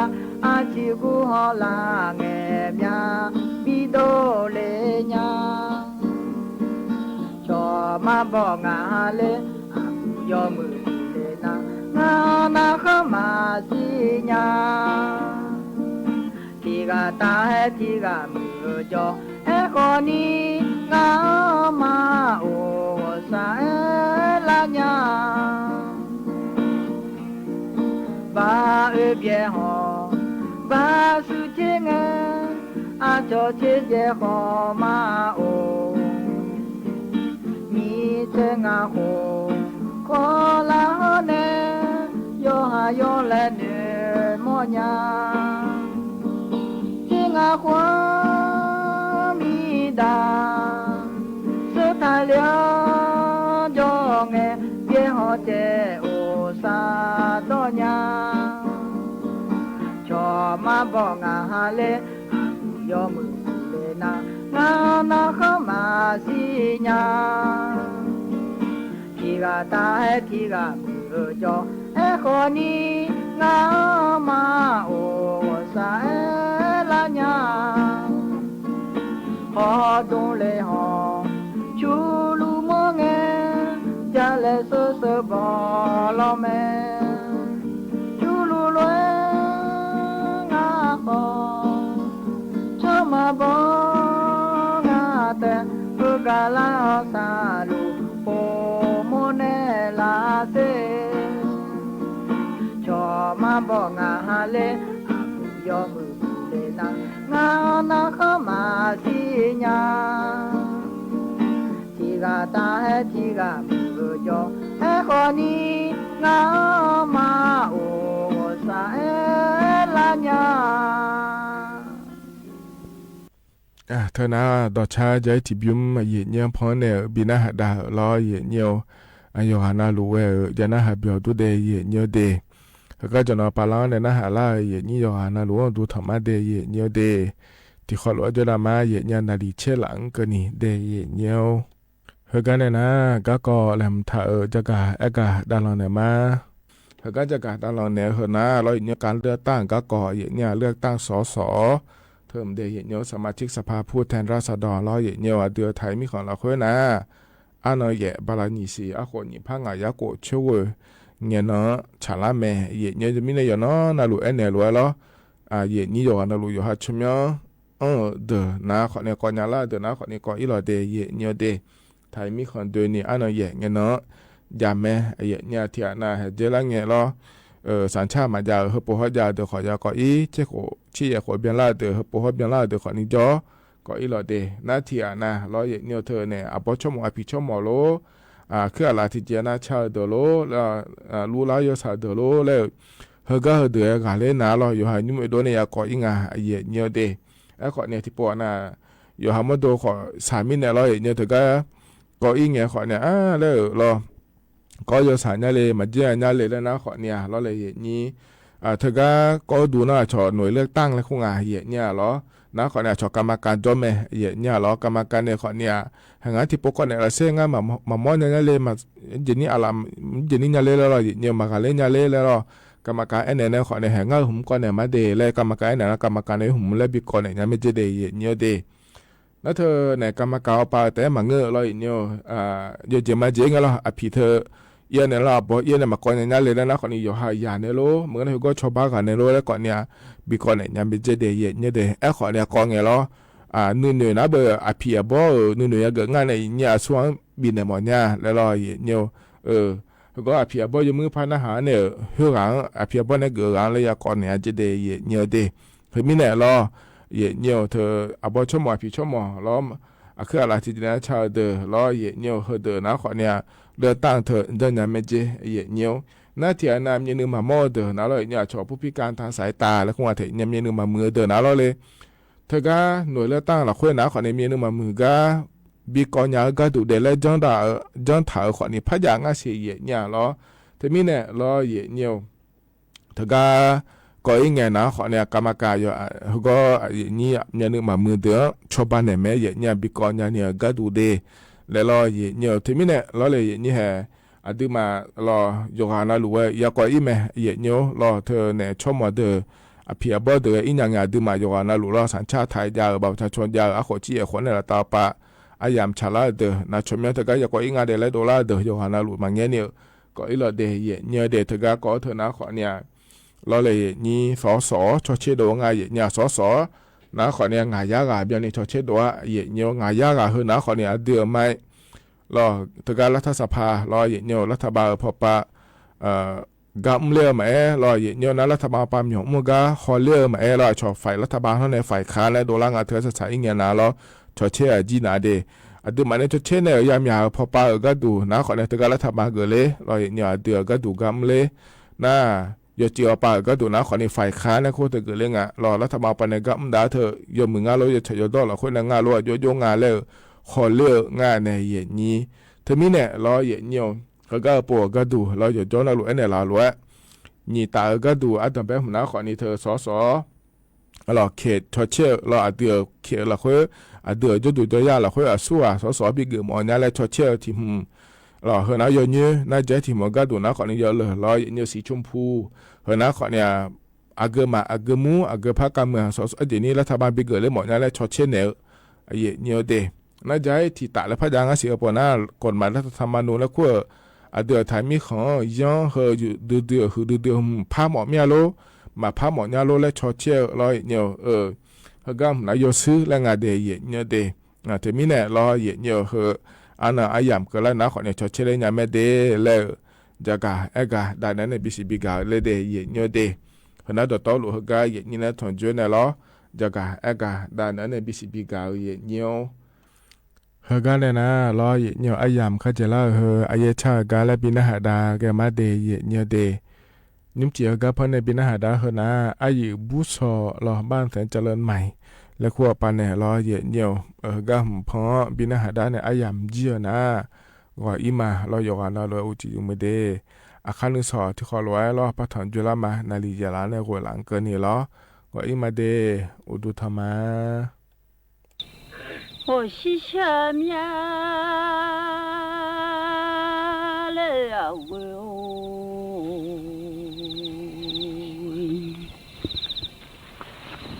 我在家瞧哟嘞，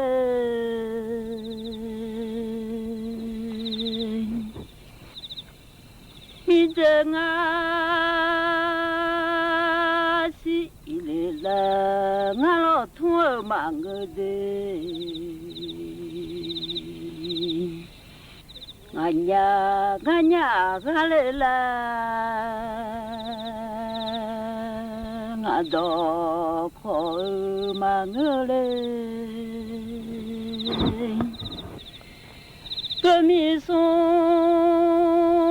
是多个，我都从个我。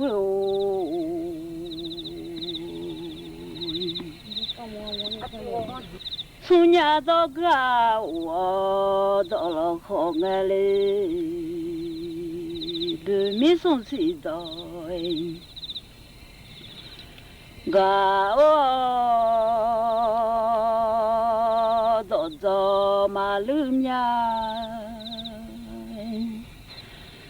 从nhà到个我到了好爱侬。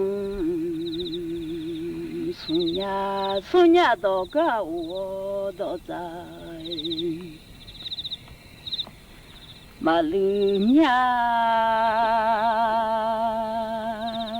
我是下面就妈咪，这啊提个名字上妈妈包来叫我。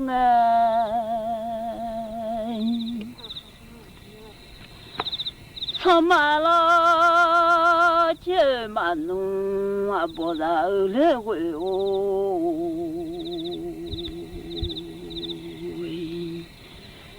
哟，走天马路好爱回哦，买一张米哦，回牛啊。用啊，买名字我得看从啊来啊，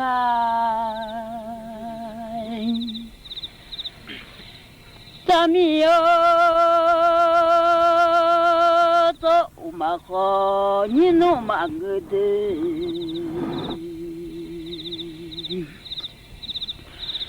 咱们个下马路，咱们忙个嘞，你这走路从咋走？你这个下路从咋走个嘞？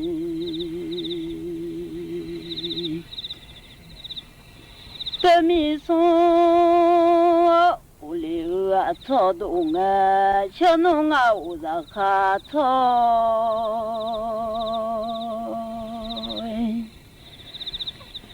马多年嘞，送米啊，起来啊，下东啊，俺们拉在哈下买。多年嘞，俺会在家瞧药嘞。我是下面，我在家有，买啥米要我用叫我，买米子要我得看草我的，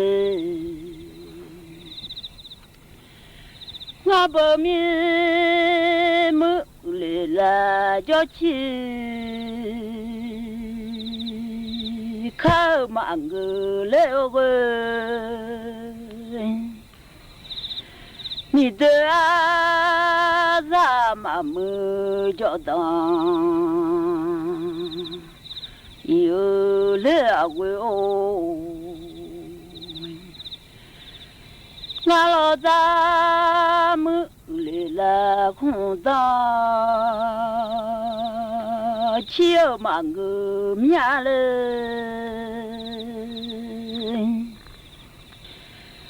咋的啊？咋起不咋都嘛都年了，咋的啊？咋来了空当？一老面，俺我在家有咋有嘞？俺老妈家没说嘛咋的？俺老妈家没说嘛咋弄啊？啊，巧米么？提个脚腿，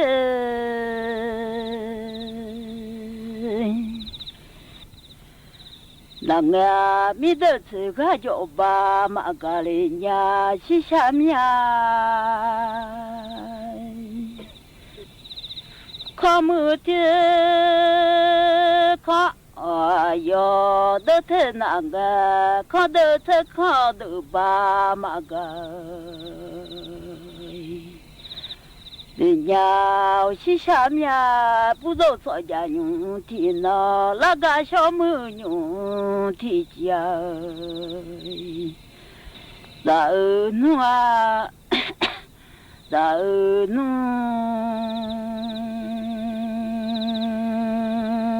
我老让妈妈下一那在吉隆nhà đời lo chơi mà nó yo ye ya pu lung ya le we o a we la ya u yo da yo le de lo cha ni ga mo a cho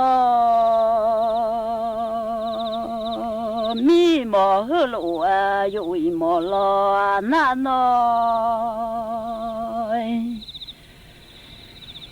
khói mò lộ à gọi mò lo na đi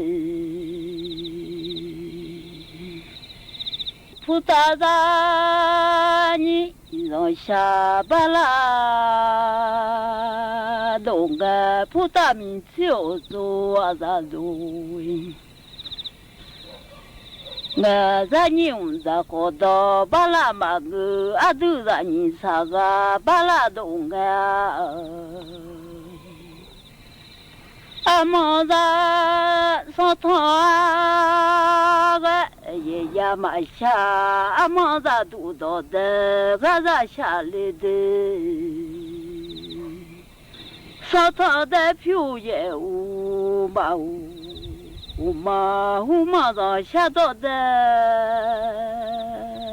ga u le logi a mono a ti da logi sama ma bo mo jo mo logi mi be ji o ya ta be mi a cho sun Tami son jogan ba ma bia Chama mi zanga jogan ba belede Tami a cho osum jogan ba Ma ku chama mi zanga jogan kule O shisha mya agua da ya yo da yo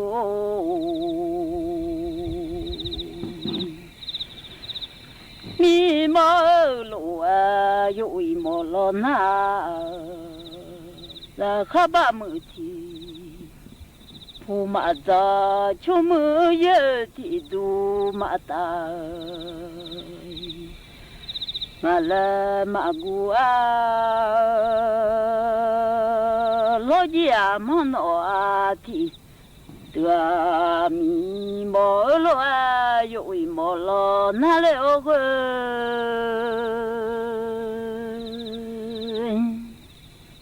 mia ngalo maja beso amade de ngasi lila ngalo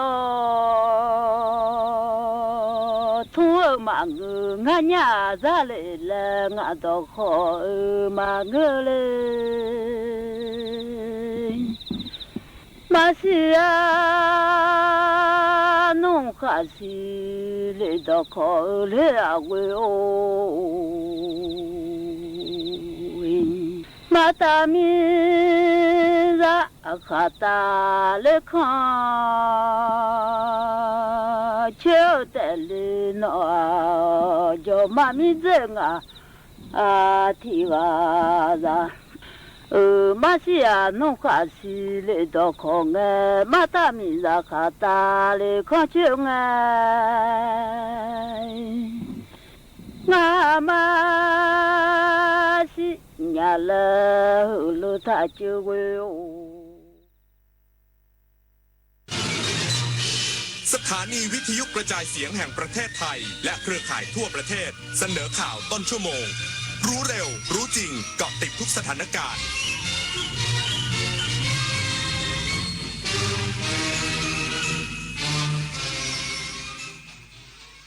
รับฟังข่าวต้นชั่วโมง 22 นาฬิกากับธราวุฒิวิชัยดิษฐ์ครับรองนายกรัฐมนตรีและรัฐมนตรีว่าการกระทรวงการคลังประกาศความพร้อมเป็นเจ้าภาพจัดประชุมประจำปีสภาผู้ว่าการกองทุนการเงินระหว่างประเทศและกลุ่มธนาคารโลกในประเทศไทยอีกสักครู่กลับมาติดตามรายละเอียดครับ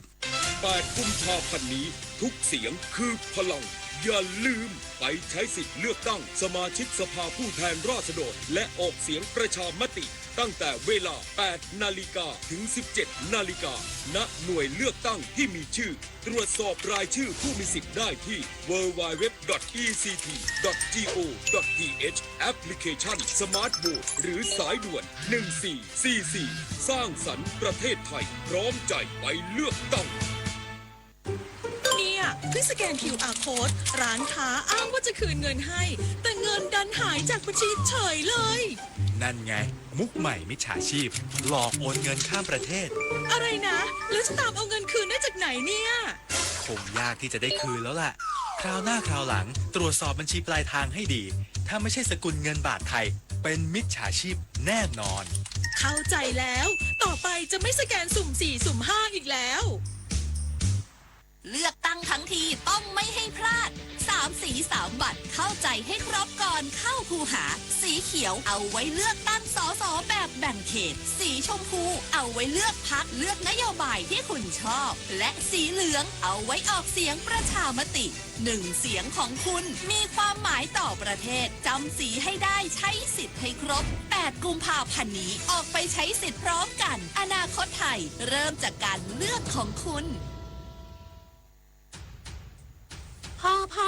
ค่าเทอมลูกยังไม่ครบมีคนทักมาบอกกู้ได้ทันทีไม่เช็คเครดิตด้วยเดี๋ยวก่อนดูให้ดีถ้าให้โอนนั่นไม่ใช่เงินกู้แต่คือมิจฉาชีพเขาบอกไม่รีบโอนเดี๋ยวสิทธิ์หลุดจะเอาเงินจากไหนล่ะเขาเร่งเพราะอยากให้เราพลาดโอนแล้วเงินหายลูกก็ไม่ได้เรียนจริงด้วยเกือบโดนแล้วน่ากลัวจริงๆมิจฉาชีพพวกนี้รองนายกรัฐมนตรีและรัฐมนตรีว่าการกระทรวงการคลังหารือธนาคารโลกประกาศความพร้อมเป็นเจ้าภาพจัดการประชุมประจำปีสภาผู้ว่าการกองทุนการเงินระหว่างประเทศและกลุ่มธนาคารโลกในประเทศไทย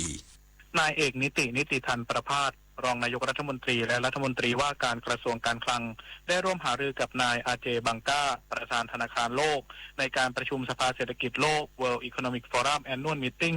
2026 ณ เมืองดาวอสสมาพันธรัฐสวิตเพื่อแลกเปลี่ยนมุมมองต่อสถานการณ์เศรษฐกิจโลกควบคู่กับการเตรียมความพร้อมของประเทศไทยในการเป็นเจ้าภาพการประชุมประจำปีสภาผู้ว่าการกองทุนการเงินระหว่างประเทศและกลุ่มธนาคารโลกในเดือนตุลาคมนี้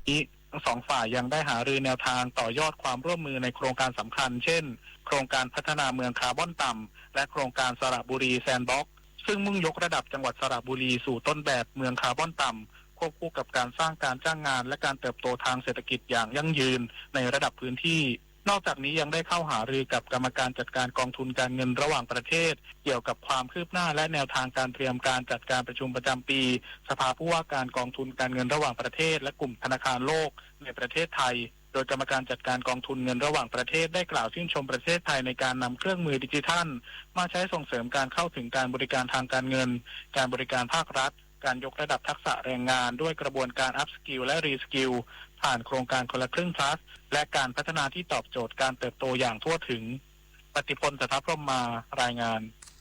กระทรวงคมนาคมรับฟังผู้ประกอบการเรือนำเที่ยวจังหวัดภูเก็ตวางระบบท่องเที่ยวใหม่อย่างยั่งยืนเดินหน้าแก้ปัญหากลไกราคาความปลอดภัยทางทะเล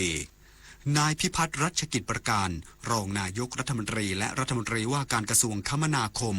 ลงพื้นที่จังหวัดภูเก็ตเพื่อหารือกับผู้ประกอบการเรือนำเที่ยวจังหวัดภูเก็ตและผู้แทนผู้ประกอบการท่องเที่ยวทางทะเลเพื่อรับฟังปัญหาเชิงโครงสร้างของภาคธุรกิจท่องเที่ยวทางทะเล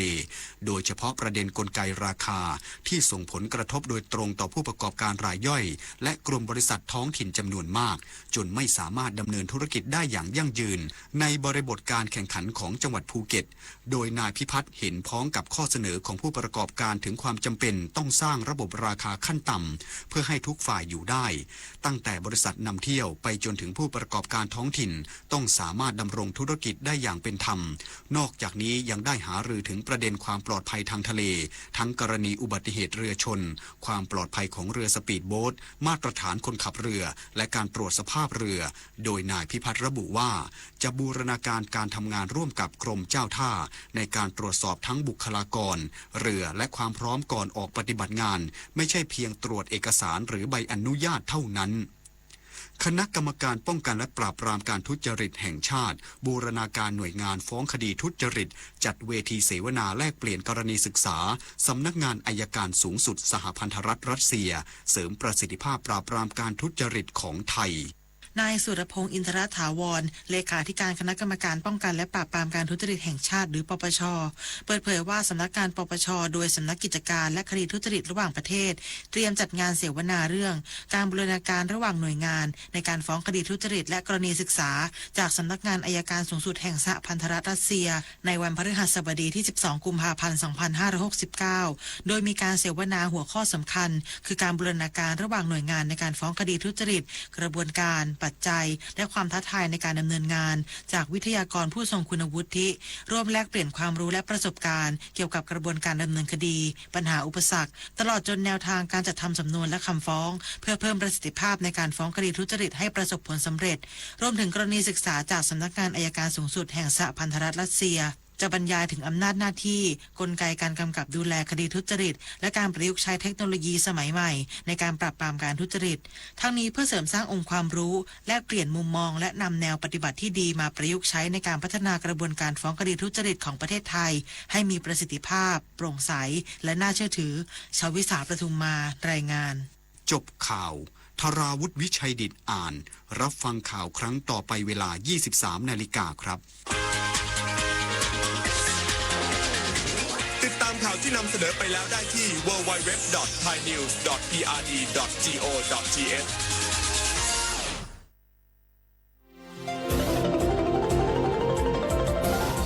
วิทยุแห่งประเทศไทยให้ความรู้คู่ความสุข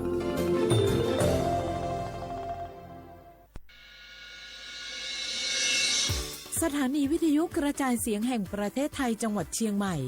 AM 1476 กิโลเฮิรตซ์สถานีวิทยุภาคภาษาชาติพันธุ์แห่งเดียวในประเทศไทยที่มีความทันสมัยเชื่อถือได้สร้างอัตลักษณ์กลุ่มชาติพันธุ์สู่สากลพล่ะแก้วเกยสังเกตก็ในปฏิทินไทยอ่ะมีวันสำคัญเกี่ยวกับสถาบันพระมหากษัตริย์อยู่เกือบทุกเดือนเลยนะ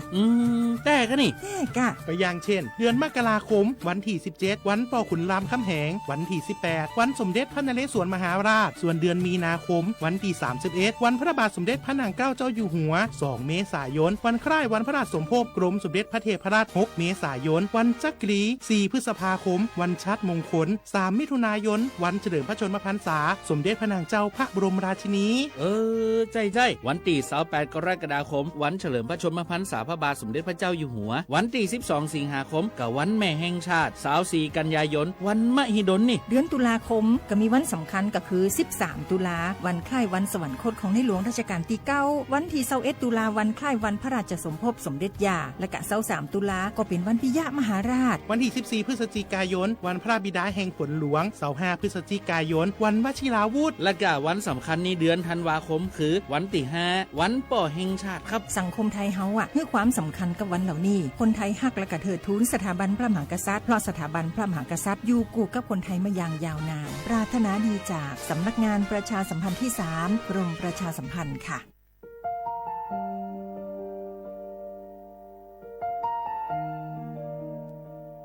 ขอน้อมเกล้าถวายอาลัยสมเด็จพระพันปีหลวงพระแม่แห่งแผ่นดินผู้ทรงเมตตาเหนือเกล้าขอพระองค์เสด็จสู่สวรรคาลัยข้าพระพุทธเจ้าข้าราชการและเจ้าหน้าที่สถานีวิทยุกระจายเสียงแห่งประเทศไทยจังหวัดเชียงใหม่กรมประชาสัมพันธ์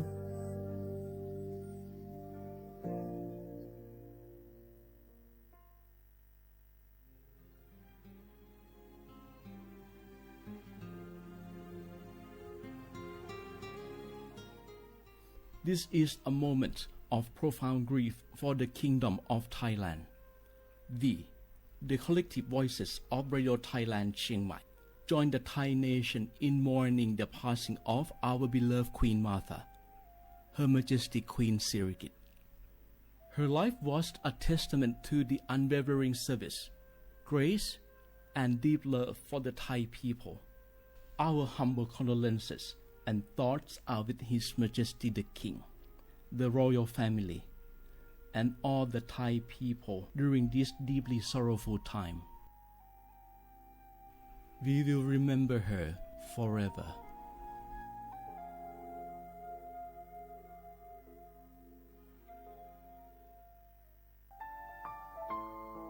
เฮาข้าพี่น้องเจ้าคือไต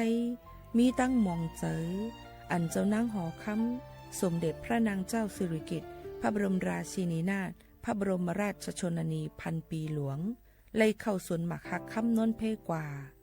ย้อนสู้เก่าตึงปันเฮาวิเย็นขวัญเงาเจ้าเฮาขา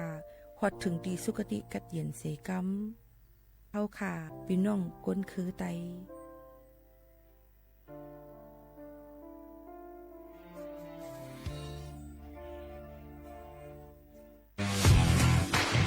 รัฐบาลไทยประกาศสงครามสแกมเมอร์รัฐบาลจึงได้ประกาศสงครามกับสแกมเมอร์ในฐานะที่สแกมเมอร์เป็นวาระแห่งชาติและในวันนี้ผมก็ได้ใช้โอกาสนี้มารายงานความคืบหน้าและเน้นย้ำถึงสิ่งที่เราต้องร่วมกันทำต่อไปรัฐบาลได้จัดตั้งคณะกรรมการอำนวยการป้องกันและปราบปรามอาชญากรรมทางเทคโนโลยีขึ้นมาโดยมีผมเป็นประธานด้วยตนเองเพื่อให้ทุกหน่วยงานทำงานไปในทิศทางเดียวกันเราได้มีการลงนามบันทึกความเข้าใจระหว่าง 15 หน่วยงานหลักทั้งภาครัฐและภาคเอกชนตลอดจนสถาบันการเงินเพื่ออุดช่องโหว่ทางการเงินและตัดเส้นทางเงิน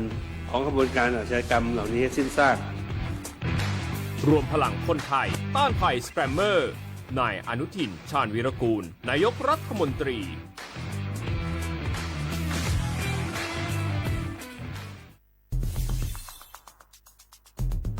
แค่ 3 ปีความเสียหายจากอาชญากรรมไซเบอร์ของคนไทยพุ่งทะลุถึง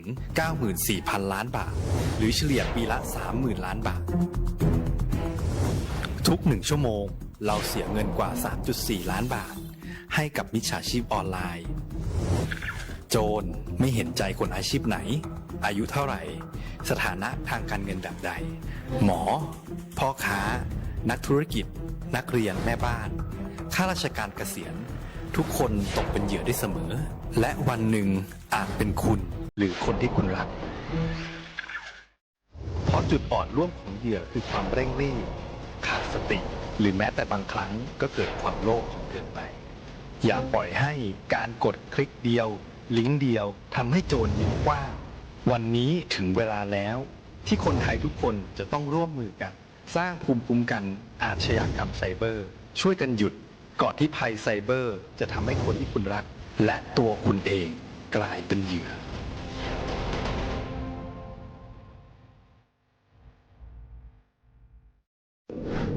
ในช่วงนี้หลายพื้นที่ของประเทศไทยอากาศหนาวเย็นอย่างต่อเนื่องโดยเฉพาะยอดดอยและยอดภูประชาชนอาจเสี่ยงต่อโรคและภัยสุขภาพจากอากาศหนาวได้ขอให้ทุกคนเฝ้าระวังโรคที่พบบ่อยในฤดูหนาวได้แก่ไข้หวัดใหญ่ปอดอักเสบโรคอุจจาระร่วงโรคหัดโรคมือเท้าปากรวมทั้งภาวะเจ็บป่วยหรือเสียชีวิตจากอากาศหนาวโดยไม่ทราบสาเหตุโดยเฉพาะผู้ที่ไม่สวมใส่เสื้อผ้ากันหนาวหรือผู้ที่ดื่มสุราเป็นประจำป้องกันง่ายๆเริ่มที่ตัวเราดูแลสุขภาพให้แข็งแรงออกกำลังกายสม่ำเสมอรับประทานอาหารปรุงสุกดื่มน้ำสะอาดล้างมือบ่อยๆไม่ใช้ของส่วนตัวร่วมกับผู้อื่นและหากมีอาการไอจามอย่าลืมสวมหน้ากากอนามัยทุกครั้งขณะอยู่ในที่แออัดที่สำคัญควรรักษาความอบอุ่นเตรียมเสื้อผ้ากันหนาวให้เพียงพองดดื่มเครื่องดื่มแอลกอฮอล์เพื่อความปลอดภัยในช่วงอากาศหนาวนี้ดูแลสุขภาพให้แข็งแรงตลอดช่วงฤดูหนาวนี้กันด้วยนะคะด้วยความปรารถนาดีจากสำนักงานประชาสัมพันธ์ที่ 3 กรมประชาสัมพันธ์จากศาลากลางจังหวัดน่านหลังเก่าพัฒนาสู่การเป็นศูนย์การเรียนรู้นันทศิษย์ป่าคารโดยมูลนิธิรักป่าน่านนับเป็นพระมหากรุณาธิคุณที่สมเด็จพระกนิษฐาธิราชเจ้ากรมสมเด็จพระเทพรัตนราชสุดาสยามบรมราชกุมารีได้พระราชทานนามนันทศิษย์ป่าคารอันหมายถึงอาคารแห่งความรู้ทุกแขนงของจังหวัดน่านภายในประกอบด้วยห้องนิทรรศการเฉลิมพระเกียรติรัชกาลที่ 9 แสดงพระราชประวัติและพระราชกรณียกิจของพระผู้ทรงเป็นพลังแห่งแผ่นดินและต้นแบบของความเพียรรถพระที่นั่งอนุสรณ์แห่งการเสด็จเยี่ยมราษฎรในถิ่นทุรกันดารทั่วทุกภูมิภาคของไทยพิพิธภัณฑ์ศาลากลางจังหวัดน่านความทรงจำของอาคารหลังเก่าและการอนุรักษ์สิ่งสำคัญของเมืองน่านเทคโนโลยีกับมนุษย์จุดประกายความคิดสร้างสรรค์สู่การสร้างนวัตกรรมในอนาคตน่านซิมูเลชันแนวทางจัดการขยะที่ยั่งยืนเพื่อตระหนักถึงผลกระทบต่อสังคมเศรษฐกิจและสิ่งแวดล้อมห้องสมบัติน่านย้อนรอยสู่อดีตและความรุ่งเรืองของนครน่านผ่านเงินตราเครื่องเงินและผ้าทองเปิดให้เข้าชมฟรีไม่มีค่าใช้จ่ายตั้งแต่เวลา 9 นาฬิกาถึง 17 นาฬิกาหยุดทุกวันจันทร์และวันนักขัตฤกษ์มาร่วมอนุรักษ์สืบสานสร้างสรรค์ศิลปะวัฒนธรรมและวิทยาศาสตร์ของเมืองน่านคุณค่าที่น่าภาคภูมิใจ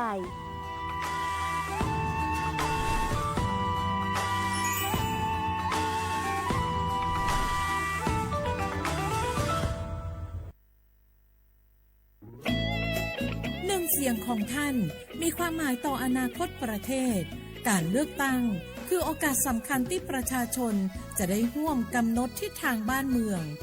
ขอเชิญชวนพี่น้องประชาชนผู้มีสิทธิ์เลือกตั้งทุกท่านออกไปใช้สิทธิ์เลือกตั้งปี 2569 เลือกคนดีเลือกผู้แทนที่ตั้งใจทำงานเพื่อประโยชน์ของประชาชนบดีปล่อยให้เสียงของท่านเงียบหายเพราะประชาธิปไตยเริ่มต้นที่การไปใช้สิทธิ์ร่วมกันไปเลือกตั้งอย่างพร้อมเพรียงกันวันอาทิตย์ที่ 8 กุมภาพันธ์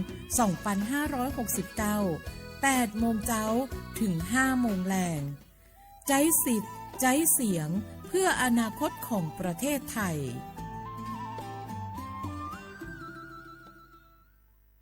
มะเร็งปากมดลูกรักษาได้ถ้าตรวจเจอระยะแรกหญิงไทยอายุ 30-59 ปีวันนี้รีบใช้สิทธิบัตรทองตรวจมะเร็งปากมดลูกได้ไม่เสียค่าใช้จ่ายติดต่อสถานพยาบาลในระบบบัตรทองหรือจองคิวตรวจผ่านแอปเป๋าตังค์เลือกกระเป๋าสุขภาพหรือขอรับชุดเก็บสิ่งส่งตรวจมะเร็งปากมดลูกด้วยตนเองที่ร้านยาและคลินิกการพยาบาลสอบถามเพิ่มเติมสายด่วนสปสช1330ตลอด24ชั่วโมง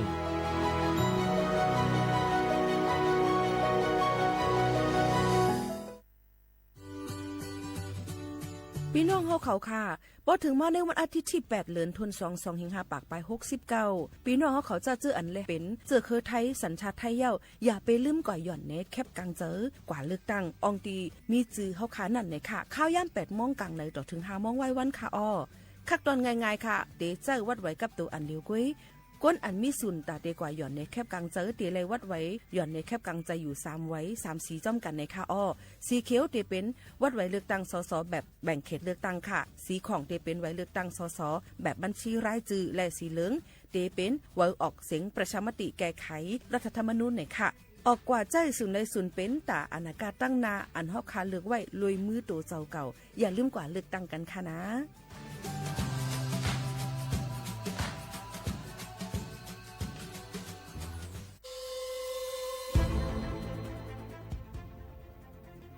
ย้อนผิดหมอกพี่น้องเขามาโฮมเป็นจุ้มเหลียวกันดั้งเจดอนเก้งใหม่โฮมกันแกลิดปัญหาไฟไหม้ป่าเถินหมอกก้อนก้องก้อนมูและฝุ่นเล็กๆ PM 2.5 ค่ะสั่งว่าโชพันไฟไหม้กับสืบกว่าตึงลาดไลตีอองตีแกลิดปัญหาไฟไหม้ป่าเถินและหมอกก้อนเจดอนเก้งใหม่หมายโฟน0531128808ในค่ะอ้อเจดอนเก้งใหม่ค่ะออกปักเปิงหมายมีเฮกังแกลิดปัญหา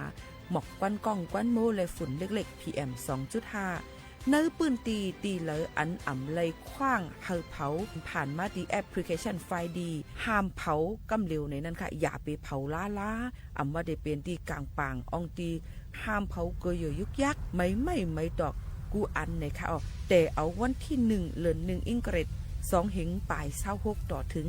วันที่31เดือน5 2เหงปลาย26ในผู้เหลอเผอเฮ็ดผิดปักเปิงเตญ่าตัวตามตั้งผิดจำหนังปักเปิงหมายมีกำเหลวในนั้นค่ะเลยตั้งมุมมองไฮลีเซห้องการฐานฐาหน้ากอกับสืบเจดอนเก้งใหม่มาโฮมเป็นจุ่มเหลวกันดั้งเจดอนเก้งใหม่โฮมกันรักษาสภาวะฟิงตื้นเป็นเฮ็ดให้จันล้มถวยเจออันลีต้องฟ้าเสียนเสออ่ำมีหมอกกวนกองกวนโม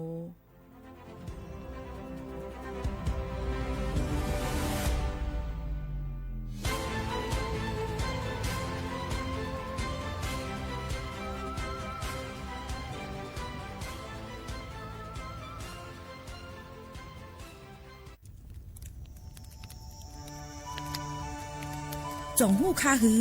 ก้อนโมก้อนไฟอันเผาอยู่ตีกลางปางนั่นอ่ำเลยหายกว่าตั้งเลยมันเตเป็นฝุ่น PM 2.5 สีขึ้นมาเฮ็ดให้ป้ายอยู่ลีเฮาคาขึ้นในคาอ้อลองลดย่อมปัญหาจึงไหนในอ่ำหยาบค่ะเงื่องแวอ่ำเผายุกยักเหมือไม่ต้นเยอต้นเข้ากับในให้ในสวนเฮาเปลี่ยนมากองไว้จ้อมกันเสเฮ็ดเป็นฝุ่นสภาวะอ่ำนั้นแจกแพยุกยักเฮมันปอถูกเมียนอีกป้าดังโฮมมือกันฟังด้วยไฟไหม้ป่าเถินเฮาขาดฉุกดีเลยผูกต้นไม้น้ำเพิ่มปันปืนตีสีเขียวเฮ็ดเฮาจันล้มเสียนใส่ตาเฮากูก็เลยตั้งมุงมองเฮาลีเสฐานหน้ากอกับสืบปืนเผาตี3กรมประชาสัมพันธ์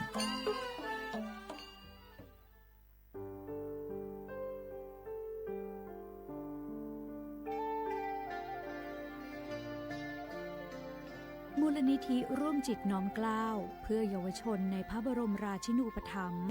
ขอเชิญชวนผู้มีจิตศรัทธาทุกท่านเข้าร่วมบรรพชาอุปสมบทหมู่93รูปเพื่อน้อมรำลึกในพระมหากรุณาธิคุณและถวายเป็นพระราชกุศลแด่สมเด็จพระนางเจ้าสิริกิติ์พระบรมราชินีนาถพระบรมราชชนนีพันปีหลวงผู้ทรงพระคุณอันประเสริฐองค์พระบรมราชินูปถัมภ์มูลนิธิร่วมจิตน้อมเกล้าเพื่อเยาวชนจึงขอเชิญชวนบุคคลที่มีอายุ 20 ปีขึ้นไปร่วมอุปสมบทหมู่ระหว่างวันที่ 27 กุมภาพันธ์ ถึง 9 มีนาคม 2569 ณ วัดเทพประธานอธิพรอำเภอสอยดาว จังหวัดจันทบุรี ทั้งนี้รับสมัครตั้งแต่วันที่ 19 ธันวาคม 2568 ถึง 31 มกราคม 2569 โดยไม่มีค่าใช้จ่ายหรือร่วมบริจาคสนับสนุนในโครงการได้ที่ชื่อบัญชี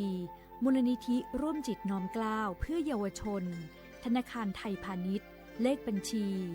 404-204-2266 สอบถามเพิ่มเติมได้ที่มูลนิธิร่วมจิตน้อมเกล้าโทร 08-0404-2439 และ 08-5114-8900จ้อมหนังเปิงมติครม.มือวันที่29เดือนธันวาคม25ปากไป67เฮาฮิปเน็ตแกลิดปัญหาสถานะและสัญชาติคนอันอยู่ตั้งเมืองจึงไทยจอมมาตรา17นั่นตอนตาพี่น้องเฮาเขาอันเข้ามาอยู่ตั้งเมืองไทยหึงนั้นและมีไว้เขาจอมเปิงเฮากว่ายืนย้อนสถานะต่างดาวเขาเมืองถูกแม่นจอมเปิงไล่ตอนตาลูกอ่อนอันเกิดตั้งเมืองจึงไทยมีอำนั้นก็แม่มีไว้ทะเบียนประวัติบุคคลไม่มีสถานะทางทะเบียนอำนั้นไว้10ปีถูกแม่นยาวในจึงเฮาก็ยืนย้อนสัญชาติไทยจอมหนังมาตรา7ทวีไล่พออยู่ตั้งกรุงเทพมหานครกว่ายืนไล่ตีสำนักบริหารการทะเบียนกรมการปกครองพออยู่ตั้งต่าง7วันในจึงกว่ายืนไล่จอมหนังวัดไว้อันเปิ้นออกปันเฮาคานั่นเข้าย้ำเหตุการณ์จอมหนังหลวงปองจึงต่อพอถึงวันที่29เดือน6 25ปากไป69ค่ะ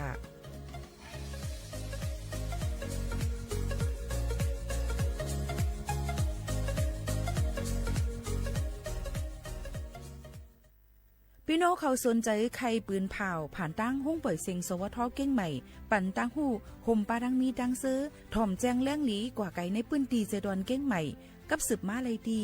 สวทเก้งใหม่หมายฝน053-276-068และ092-246-8579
เป็นวันอย่าง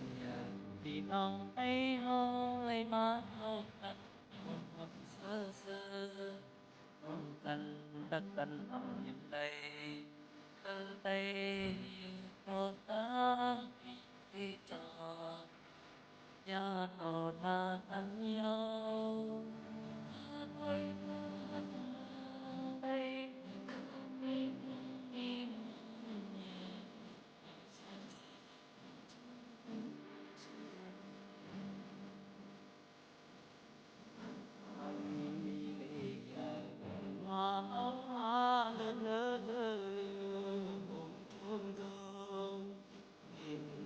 ำนึกดีน้องทำที่เด็ดไว้กันคือคอยสิ้นตั้งสึกออกดูลอย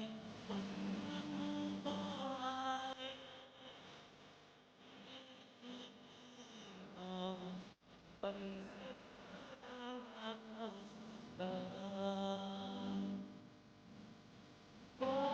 จงพี่น้องจงพี่น้องสนับสนุนอะไร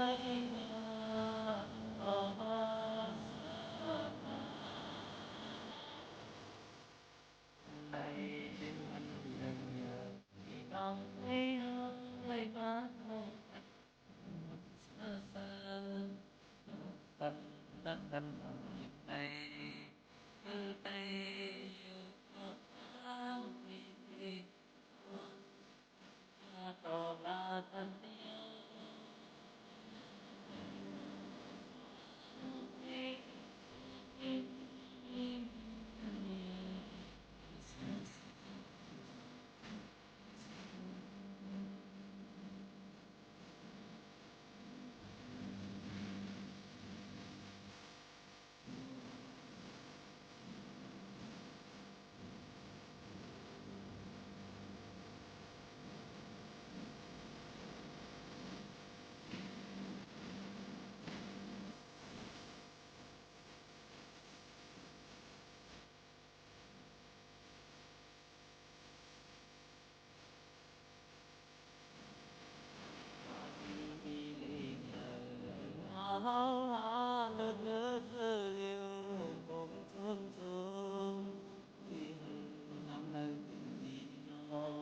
ตั้งที่เป็ดไว้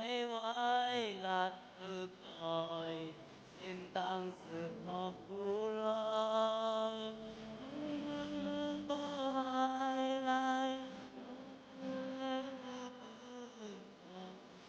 เป็นแค่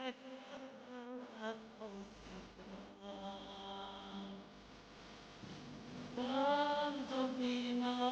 งจงพี่น้องความสนับสนุนอะไร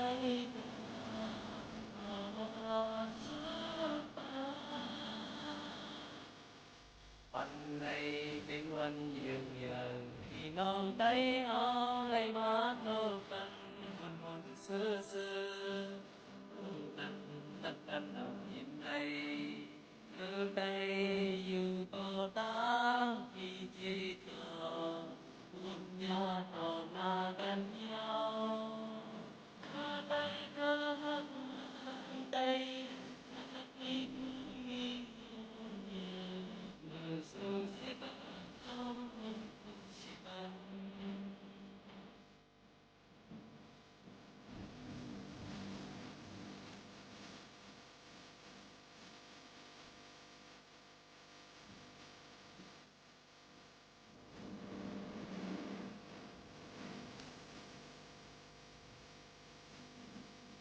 เมื่อสงค่าเมื่อสงพี่น้องผู้ยินถ่อมเสียงใต้ตั้งเสียงกูกอกูก้นถะทบกันตีเนอร์ตอนการห้องปล่อยเสียงสวทเก้งใหม่ AM 147 kHz ค่ะครบทบจอมกันกูวันพอถึงมาข่าวยาม 10 โมงถึง 11 โมงกลางในกลางค่ำ10 โมงปลายในค่ะเนาะพี่น้องเขาขายย่ำพ่องตะเหลียวก็มีสปอตแล้วก็มีหลายรองหลายอันนะคะปืนปล่อยต้นรายการเฮาคันนำไว้ในค่ะเนาะมื้อในเป็นวันศุกร์ที่23เดือนธันวาคม2เฮงปลาย26ค่ะปีใต้2เฮง1ปากปลาย20ปีก็จะ1เฮง3ปากปลาย87ปีคริสต์2เฮงปลาย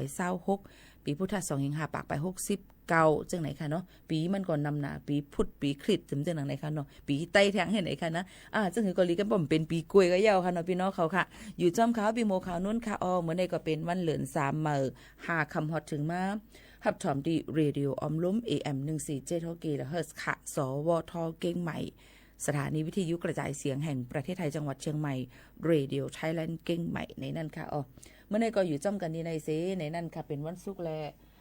ห่างเฮียนไว้ตอนแต่ที่ฮับตอนผู้ใหญ่ก้นหลวงเขาติมาแอวเยี่ยมตั้งห้องปล่อยเสียงเฮาค่ะนี่มื้อนี้ก็ติมีป้าดังแขกคึกตอนเฮาค่ะมีน้องสาวเฮาค่ะนี่ค่ะ น้องบัวทิพย์นะคะอยู่ที่จันจอมราชภัฏเชียงไฮ้มาห่มจัดรายการจอมอ่อนกันกว่าตรงตักกันก่อนค่ะไว้ซุงค่ะ ไม่สุงค่ะนั่งจือบัวทิพย์ค่ะค่ะเมื่อในก็มาฮบทบจอมกันดี AM 1476แทงเมื่อในจ่องกัด5น้องมาเหตุการณ์กัดเรามามีแดดเลย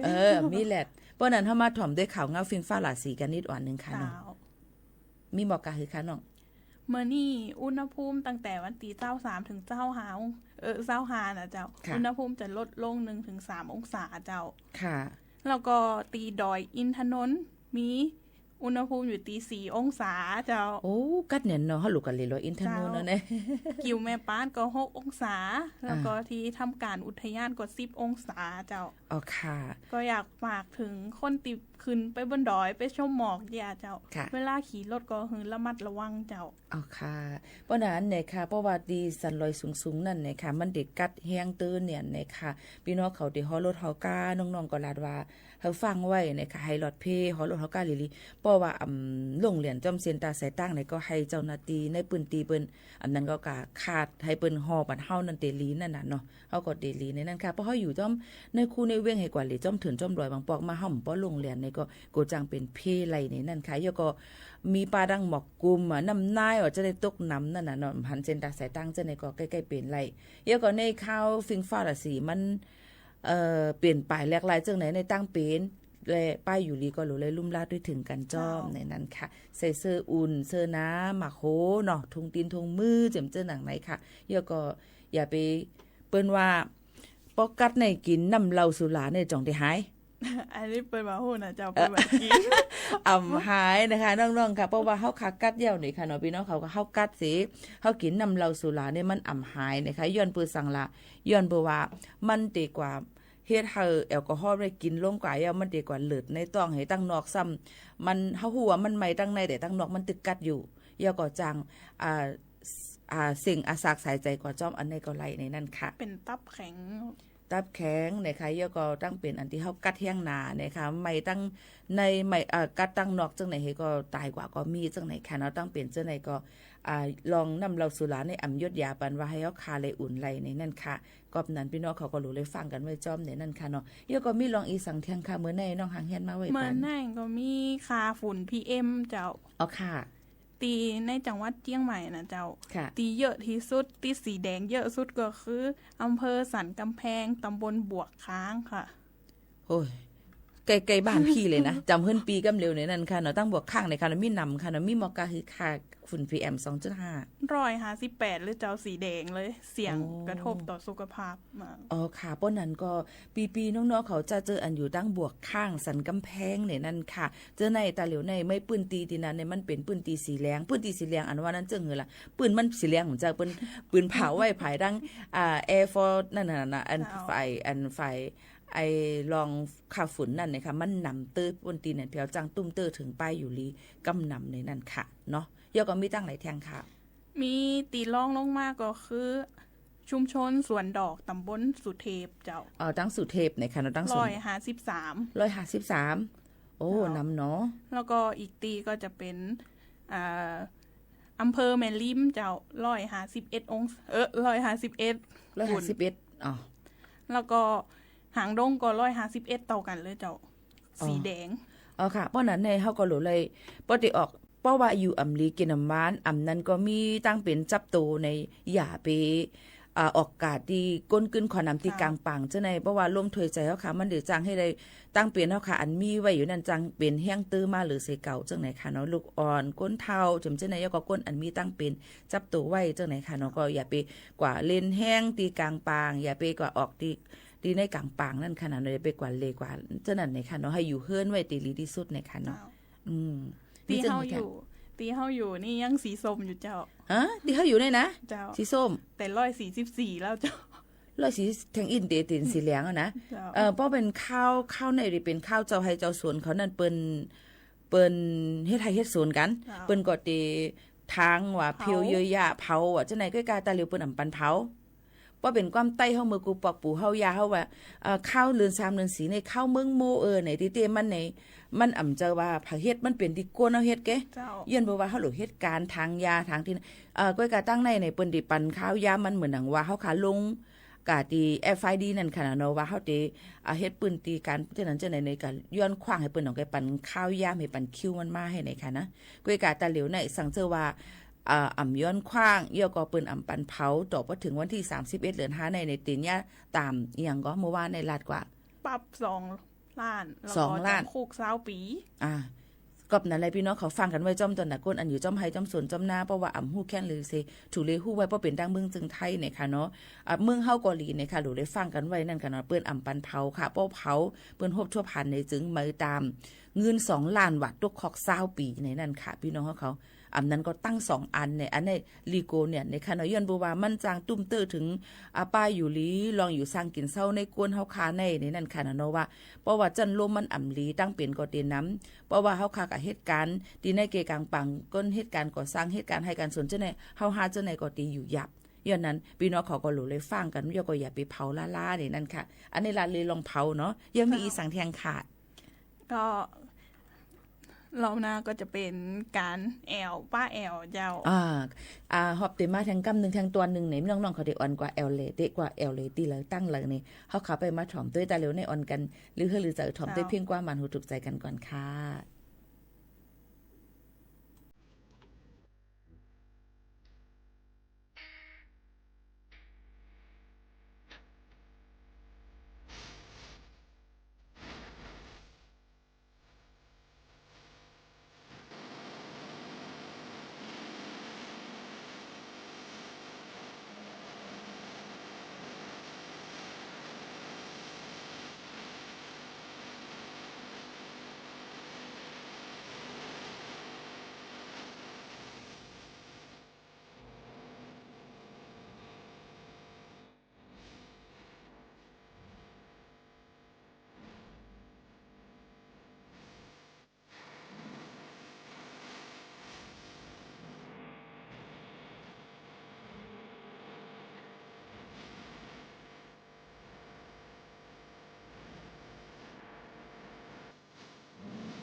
ย้อนทักแห่งหรือในค่ะน้องหอมนูนห้องไว้ค่ะเนาะมาฝากถึงพี่น้องเขาให้เล่นยินถ่อมจำกันค่ะเมื่อกี้เฮาคันลาดกว่าลอง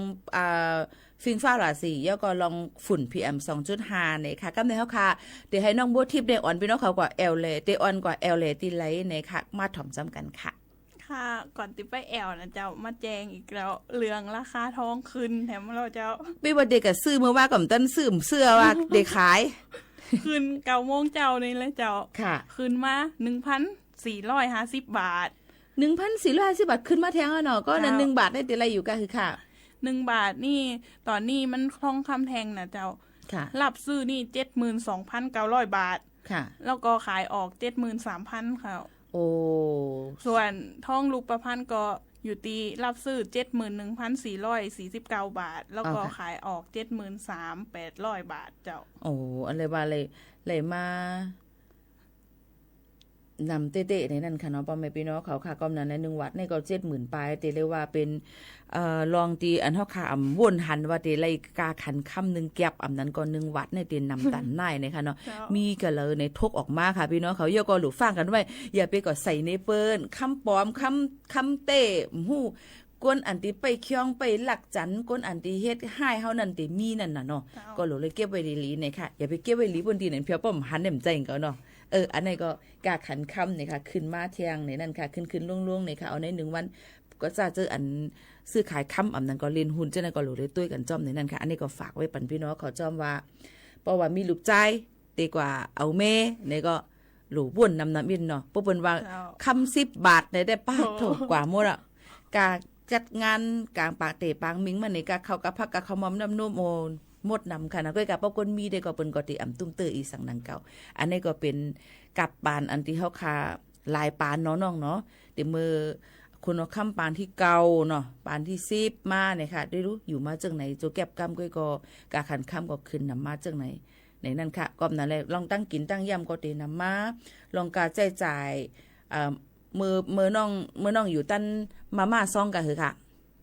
อ๋อตอนนั้น7 บาท7 บาทแล้วเนาะปองว่าตึกเป็นวัยรุ่นอันนั้นก็ตึกเป็นล้วนหุ่นเมยอยู่เมื่อปีเขาใน1 ถุง1ถุกอันนั้นก็1ซองในตีเป็นอยู่3 บาทเปิดแบบตั้นนะเปิดตั้น5 บาทแล้วก็ขึ้นมาเป็น7 บาท5 บาทขึ้นมาเป็น7 บาทแล้วก็10 บาทเนาะแต่เหลียวน้อยๆยก็มาม่าโกเลียมาม่าต่างอันก็ตีเป็น1 ถุง1ซองใน20 30 40ปุ่นเนี่ยค่ะอันนี้ก็เป็นกับปานขึ้นกลับมาโยก็ถามว่าเงินเรือนจ่องขึ้นมาขึ้นค่ะพี่น้องก็เมื่อนั้นเมื่อเป็นปางเลือกตั้งมันก็ติลาดว่าเปิ้นได้ปันกาแห้ง1 วัน 600แต่เร็วเหรอ300ไป400บางทีย่ำไรป้อมใจภูเก็ตจังได๋ค่ะเนาะนี่ก็เฮาติเลือกตั้งในเฮามีศูนย์ตอนตาดีกว่าย่อนในแคบกลางเจอในวันอาทิตย์ที่8เดือน2 2แห่งปลาย26ในจะเจออันมีไหวไทย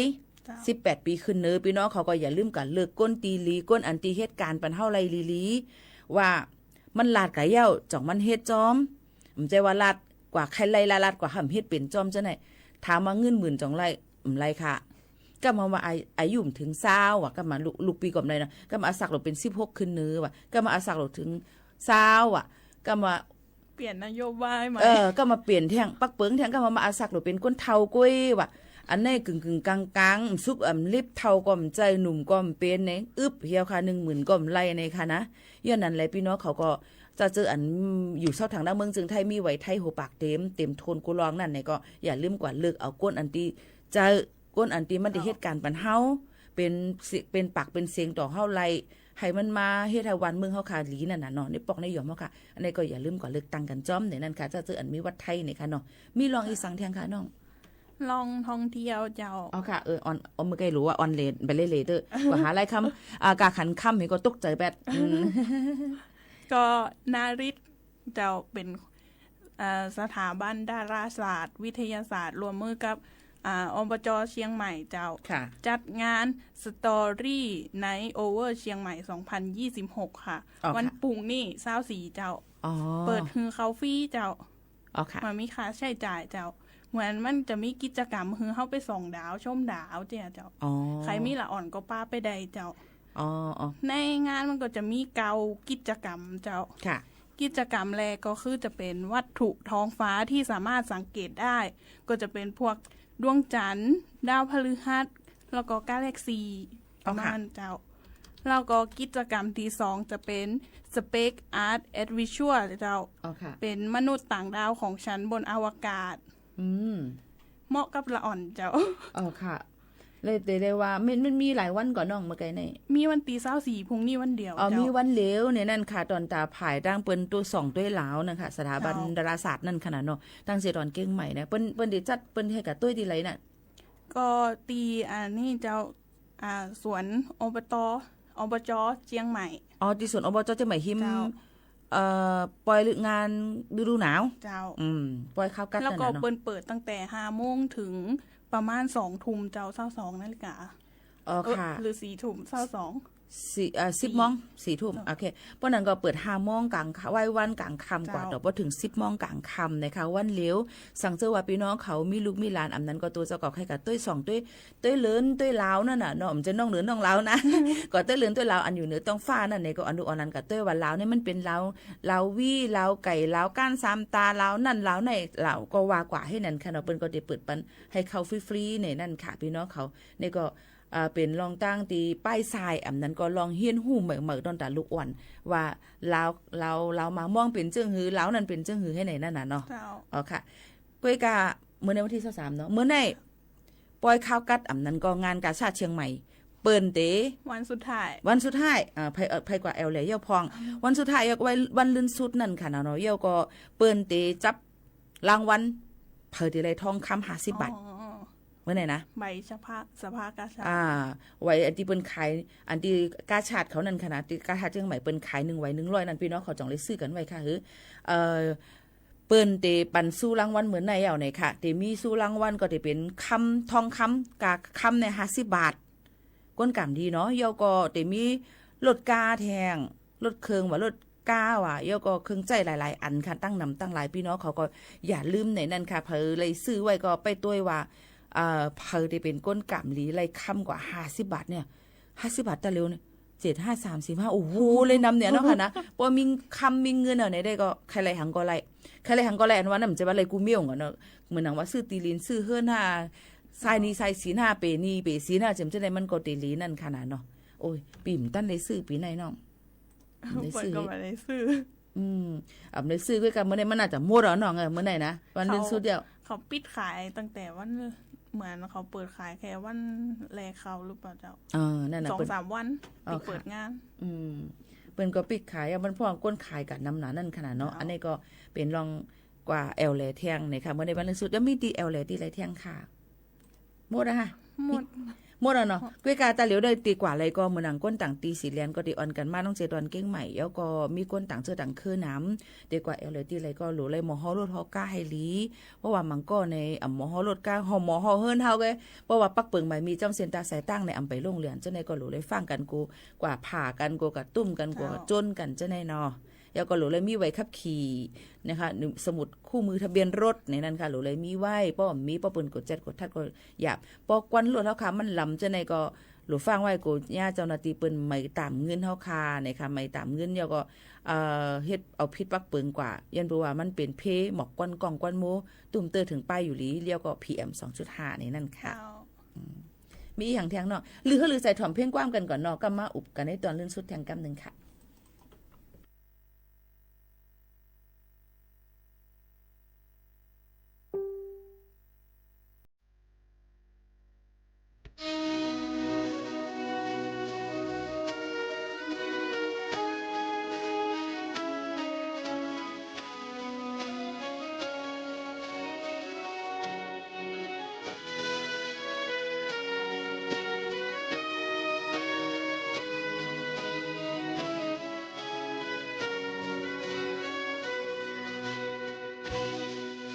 หักหูเธออยู่จนล้นเอ่ยหักกูหักเอาจนไหน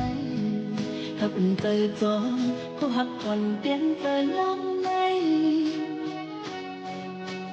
เมื่อดียิ่งกว่าวันทั้งมันใจส่งแต่จนเป็นเด็ดดันตาไม่อยากปีเลยอุบกดดังในผาดใจมาตัวปีเหมือนกันนิ่งในเลยหักล้นในที่บอกเมื่อขึ้นมันเหมือนควันควันพอเกือบปีสองเขาหักเอาใจปีอันมองเปิดทานละสังว่าในอันพบหน้าใจ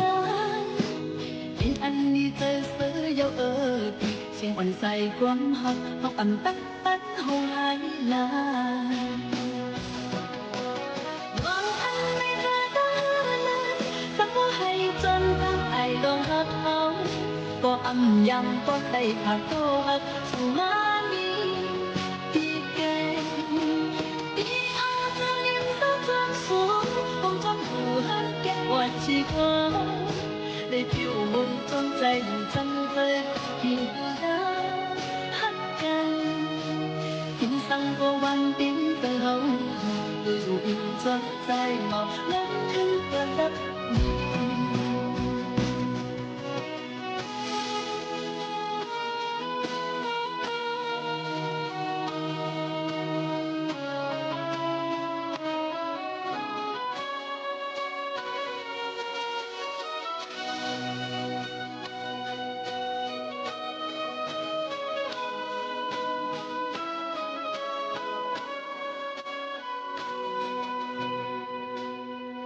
Hấp hút hơi tiêu chuẩn lớn ơ Hất thu hắc hắc âu chân ấy Hấp tay gió Cô hắc còn tiếng thời lắng ngay Đưa đi kinh hoa thân mang sai Sông ta dân dân bên biết đàn ta Bây giờ vì lời u Có đang đầy phạt trái mắt tôi phi vẫn cây Ẩm nhìn đây lời mơ hắt hôn này Đi bọc vỡ khăn mang mơn quanh quanh Ông cười thì sao Cô hấp màu trái vì anh muốn bơ thà là Sang ba này anh bốc na trái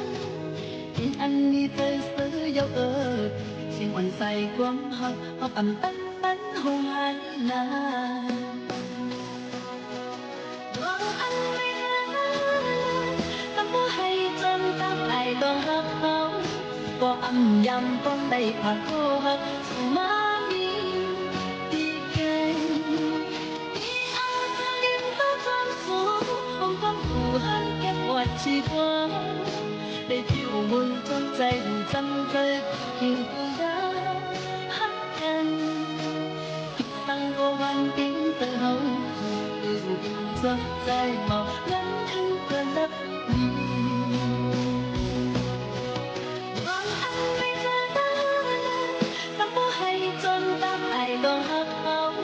có âm nhầm con đầy phạt cô hấp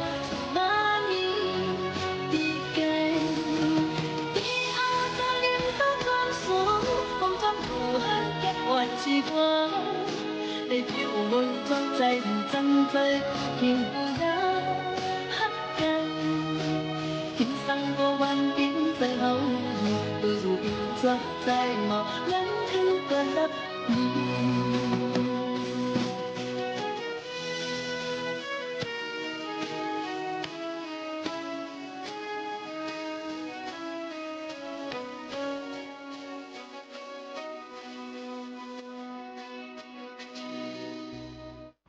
ค่ะอยู่ในตอนการภาษาความใต้หมายสูงค่ะในค่ะในตอนลื่นสุดเย่าในค่ะจอมขาวปีหมู่ขาวนู่นในน้องบัวทิพย์ในค่ะนะอยู่จำกันที่ในโจกาติผัดยันกันนั่นยังตีอ่อนพี่น้องเขาประวัติตั้นแอลเหลงานข้าวป้อยข้าวกัดนี่ค่ะเนาะพี่น้องเขาค่ะป้อยข้าวกัดตั้งเก่งใหม่ก็อ่อนกันกว่าเลยตั้งงานพอขุนเมืองรายเหมือนกันค่ะปังป้อยงานพอขุนเมืองรายตั้งใจดอนเก่งไฮนี่ค่ะมีวันไหนค่ะมีวันตี26ถึง4กุมภาพันธ์เจ้า26เหลือนในค่ะเนาะวันที่26ก็หึงอำนาจในเกี่ยวในค่ะเนาะ26ต่อบ่ถึงวันที่4นะคะเดือน2อังกฤษกุมภาพันธ์นี่ค่ะอ่อนกันกว่าแอลเลยไลติในปางป้อยนั่นก็ติมีอีสังพองค่ะก็มีศิลปินมาแสดงแล้วก็ของซื้อของขายแล้วก็มีจับสลากกาชาดเหมือนกันอ๋อมีสลากกาชาดเหมือนกันค่ะเนาะก็นั่นแหละตั้งพุ่นก็มันก็ติมีเจ้านั้นนี่ค่ะมีคนมามีปังยินฉ่อมพิงความเยอะก็มีลองเคงหลายลองหลายอันในนั้นค่ะพี่น้องเขายังติมีทางพวกของเครื่องใจโอท็อปเต็มเจ้าไหนเนาะหลายๆตีเปิ้นก็ติมาออกบูธออกมาเนี่ยบรรพี่น้องเขาเนี่ยนั่นค่ะกาขันตั้งขายตั้งย่ำโคกของเครื่องใจตั้งกินตั้งย่ำเจ้าไหนก็ติมีอ่อนกันกว่าเพราะว่าอยู่ตั้งจิงไฮเนี่ยก็อ่อนกันกว่าแอลเลกันไล่ในค่ะในวันที่26ถึง4กุมภาพันธ์26เดือน1ต่อถึง4เดือน2ในนั่นค่ะพี่น้องเขาก็แอลเลกันไล่ในนั่นค่ะโยก็โจกาติผาดยันกันขย้อนฝากไว้ปันว่าอย่าลืมติดตามในตอนการเฮาค่ะน้องๆก็จะรายการตั้ง FM 93.25รายการอีหยังลูกรายการ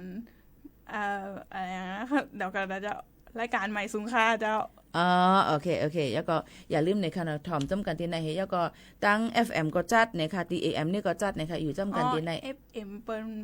แค่ไปจวยเปื่อนเจ้าก็จวยหลายๆเนาะก็จวยใต้ก็หลายๆนี่นั่นค่ะนี่ก็มีน้องๆเขามาหลายๆก็มาพึกกันที่ไหนสังว่าพี่น้องเขามีลูกมีหลานและเห็นการภายดังการสื่อสารภาย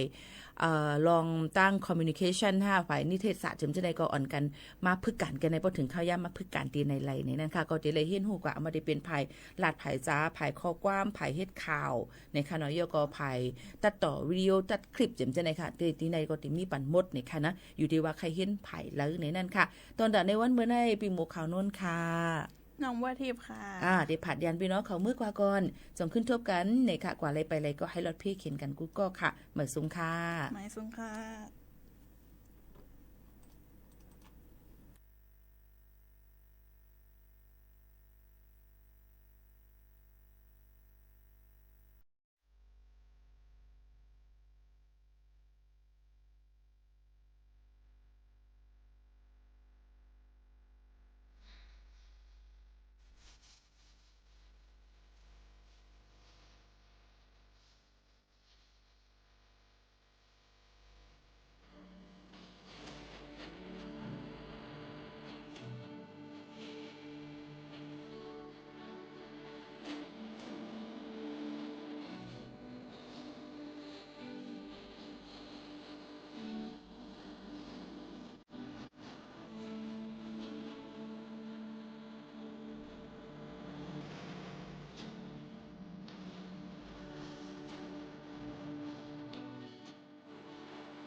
สถานีวิทยุกระจายเสียงแห่งประเทศไทยและเครือข่ายทั่วประเทศเสนอข่าวต้นชั่วโมงรู้เร็วรู้จริงเกาะติดทุกสถานการณ์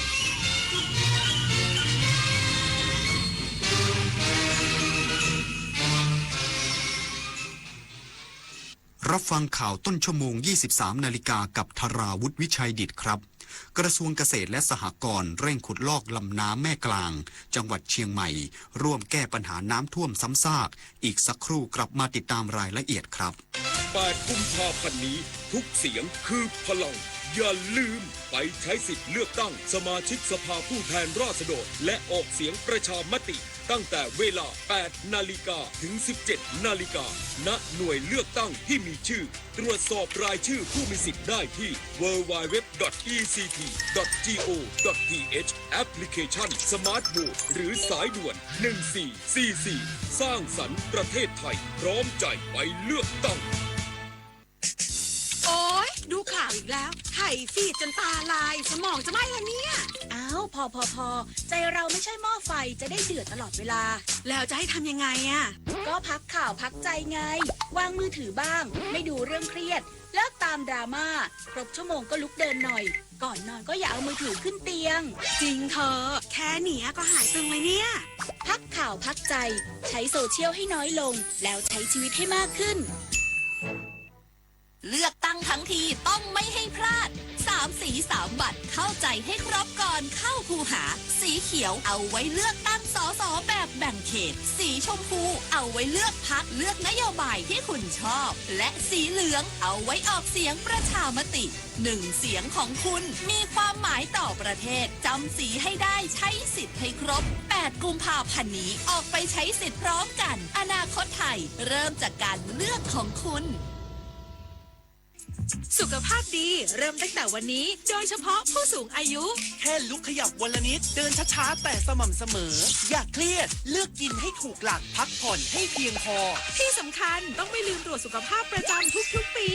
เพราะการใส่ใจดูแลเล็กๆเหล่านี้ช่วยให้ผู้สูงอายุมีสุขภาพจิตที่สดใสสุขภาพกายที่แข็งแรงมาร่วมกันทำให้ทุกวันมีคุณภาพมากขึ้นด้วยการดูแลสุขภาพกันในวันนี้เพื่อให้พรุ่งนี้ท่านยิ้มกันได้อย่างเต็มที่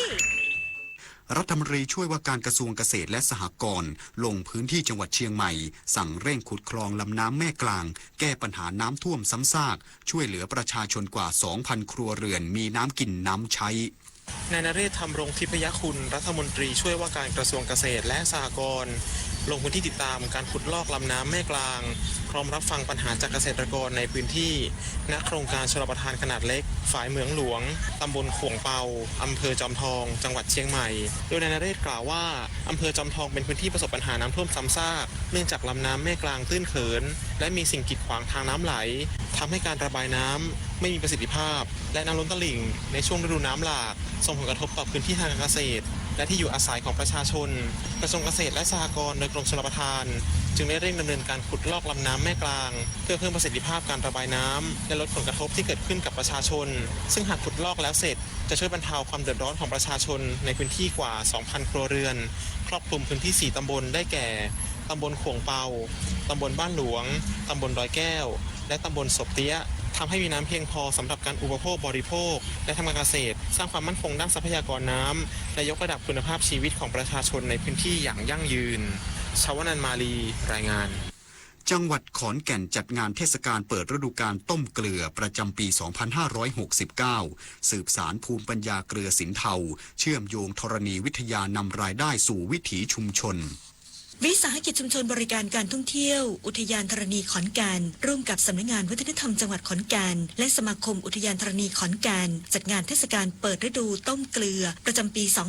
2569 ณ แหล่งเกลือสินเทาบ้านบ่ออำเภอเวียงเก่าจังหวัดขอนแก่นโดยมีผู้นำชุมชนหน่วยงานด้านวัฒนธรรมคณาจารย์จากมหาวิทยาลัยครูและผู้บริหารสถานศึกษาในพื้นที่อุทยานธรณีตลอดจนผู้แทนจากอุทยานแห่งชาติภูเวียงและพิพิธภัณฑ์ไดโนเสาร์ภูเวียงเข้าร่วมกิจกรรมอย่างคับคั่งเพื่อส่งเสริมการท่องเที่ยวเชิงธรณีและวัฒนธรรมควบคู่กับการสืบสานภูมิปัญญาท้องถิ่นด้านการต้มเกลือที่สืบทอดกันมาอย่างยาวนานตลอดฤดูกาลผลิตเกลือนักท่องเที่ยวและประชาชนสามารถเข้ามาเรียนรู้และมีส่วนร่วมในกระบวนการต้มเกลือแบบดั้งเดิมร่วมกับชาวบ้านในชุมชนพร้อมเปิดโอกาสให้ผู้มาเยือนได้สัมผัสวิถีชีวิตจริงของชุมชนและเข้าใจคุณค่าของทรัพยากรธรณีที่ส่งผลต่อวัฒนธรรมและเศรษฐกิจท้องถิ่นจิราพรมั่งคั่งสวท.ขอนแก่นรายงานจังหวัดเชียงใหม่คัดเลือกผลิตภัณฑ์โอท็อปเข้าร่วมโครงการ KBO พัฒนาองค์ความรู้สร้างมูลค่าเพิ่มยกระดับเศรษฐกิจชุมชนนายบุญลือธรรมธารานุรักษ์รองผู้ว่าราชการจังหวัดเชียงใหม่เปิดเผยว่าคณะกรรมการเครือข่ายองค์ความรู้หรือ KBO จังหวัดเชียงใหม่ได้ร่วมกันพิจารณาคัดเลือกผลิตภัณฑ์ของผู้ผลิตและผู้ประกอบการโอท็อปที่สมัครเข้าร่วมโครงการส่งเสริมกระบวนการเครือข่ายองค์ความรู้หรือ KBO จากจำนวน25ผลิตภัณฑ์ให้เหลือ20ผลิตภัณฑ์เพื่อเข้ารับการสนับสนุนและพัฒนาอย่างเป็นระบบในระยะต่อไปโดยโครงการดังกล่าวประกอบด้วย3กิจกรรมหลักได้แก่กิจกรรมที่1การพัฒ ฒนาศักยภาพเครือข่ายองค์ความรู้ KBO จังหวัดโดยคณะกรรมการได้ร่วมกันพิจารณาคัดเลือกผลิตภัณฑ์โอท็อปที่เข้าร่วมโครงการครอบคลุมหลากหลายประเภทจำนวน25ผลิตภัณฑ์ให้เหลือ20ผลิตภัณฑ์ที่มีศักยภาพเหมาะสมต่อการพัฒนากิจกรรมที่2เป็นการพัฒนาผลิตภัณฑ์โอท็อปโดยเครือข่ายองค์ความรู้ KBO จะนำผลิตภัณฑ์ที่ผ่านการคัดเลือกจากกิจกรรมที่1เข้าสู่กระบวนการพัฒนาอย่างต่อเนื่องเพิ่มโอกาสในการขยายตลาดและการจำหน่ายพร้อมทั้งคัดเลือกผลิตภัณฑ์ที่มีความโดดเด่นเพียง1ผลิตภัณฑ์เพื่อเป็นตัวแทนของจังหวัดเข้าร่วมประกวดในกิจกรรมที่3โดยกำหนดการดำเนินงานในช่วงเดือนกุมภาพันธ์ถึงเดือนเมษายน 2569 และกิจกรรมที่3การประกวดและเผยแพร่ผลงานผลิตภัณฑ์การดำเนินงานเครือข่ายองค์ความรู้ KBO ซึ่งกรมการพัฒนาชุมชนจะจัดประกวดและเผยแพร่ผลงานของจังหวัดต่างๆในเดือนสิงหาคม 2569 เพื่อประชาสัมพันธ์และสร้างการรับรู้ในวงกว้างต่อไปคมสันต์คำวงทีมข่าวสวทเชียงใหม่รายงานจบข่าวธราวุฒิวิชัยดิตอ่านรับฟังข่าวครั้งต่อไปเวลา 6 นาฬิกาครับ ติดตามข่าวที่นำเสนอไปแล้วได้ที่ www.thainews.prd.go.th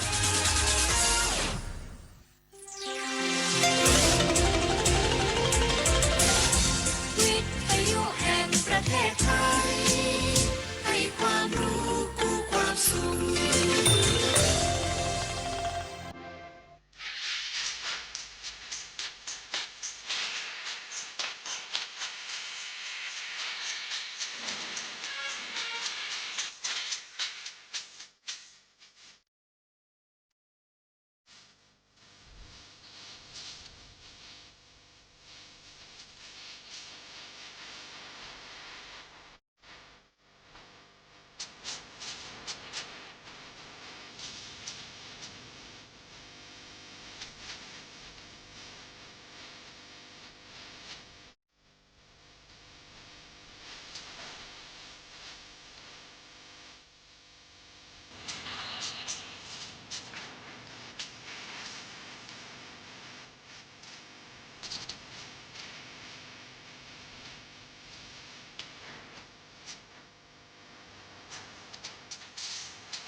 เป็นขวัญตาโอว่าผู้หญิงยิ่งงามโสภาดังนางฟ้าชาวไทยเธอมีจรรยาเรียบร้อยชวนมองทั้งคล่องงานเหลือใจ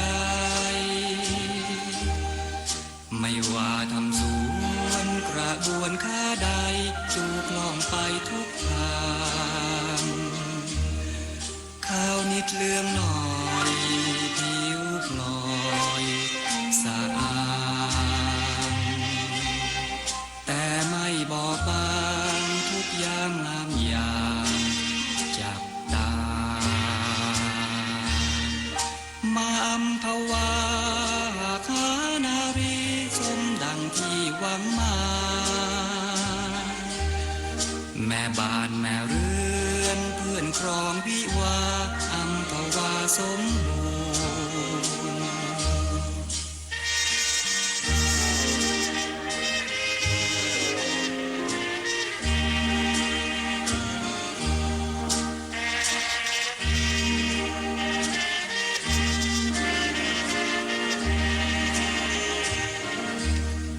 โออัมพวานี่นางามจริงทุกสิ่งเป็นขวัญตาโอวาผู้หญิงยิ่งงามโสภาดังนางฟ้าชาวไทยเธอมีจรรยาเรียบร้อยชวนมองทำกล้องงานเหลือใจไม่ว่าทำสวนกระบวนข้าใดดูกล้องไปทุกทางข้าวนิดเหลืองหน่อยผิวพลอย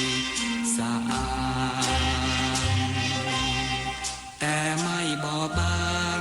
ทุกยามงามอย่างจับตามาอัมพวาหากหานารีสมดังที่หวังมาแม่บ้านแม่เรือนเพื่อนครองวิวาอัมพวาสมบูรณ์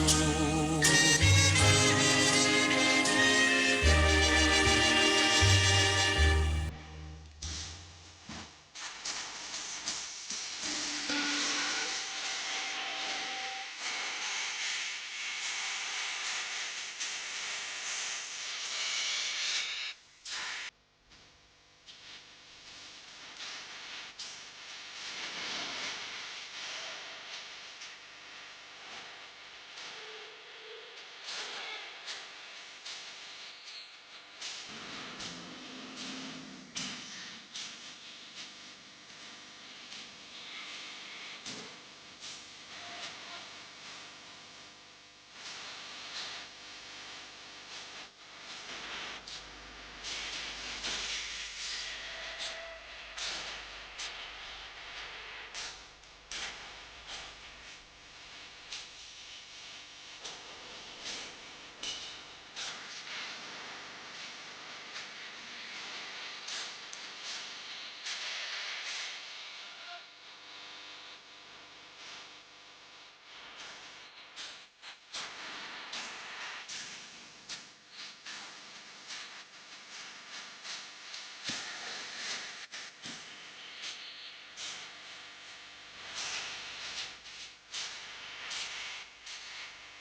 สวัสดีครับท่านผู้ฟังครับต้อนรับเข้าสู่รายการเพลงประทับใจครับพบกันอีกคืนหนึ่งเนาะนะครับหลังจากเมื่อคืนเราได้ฟังเพลงเพราะๆแล้วก็หลายคนติดใจบอกว่าอยากฟังเพลงนู้นเพลงนี้นะครับเมื่อวานผมได้รับโทรศัพท์ในช่วงกลางวันที่โทรเข้ารายการมานะครับแล้วก็วันนี้ยังคงมีคนโทรมาที่สำนักงานเหมือนกันนะครับเพราะฉะนั้นเพลงต่างๆที่เปิดในวันนี้ก็น่าจะเป็นเพลงที่คุณผู้ฟังขอกันเข้ามาหลายเพลงแล้วก็เพลงที่เลือกให้คุณผู้ฟังได้ฟังกันอีกหลายเพลงด้วยนะครับ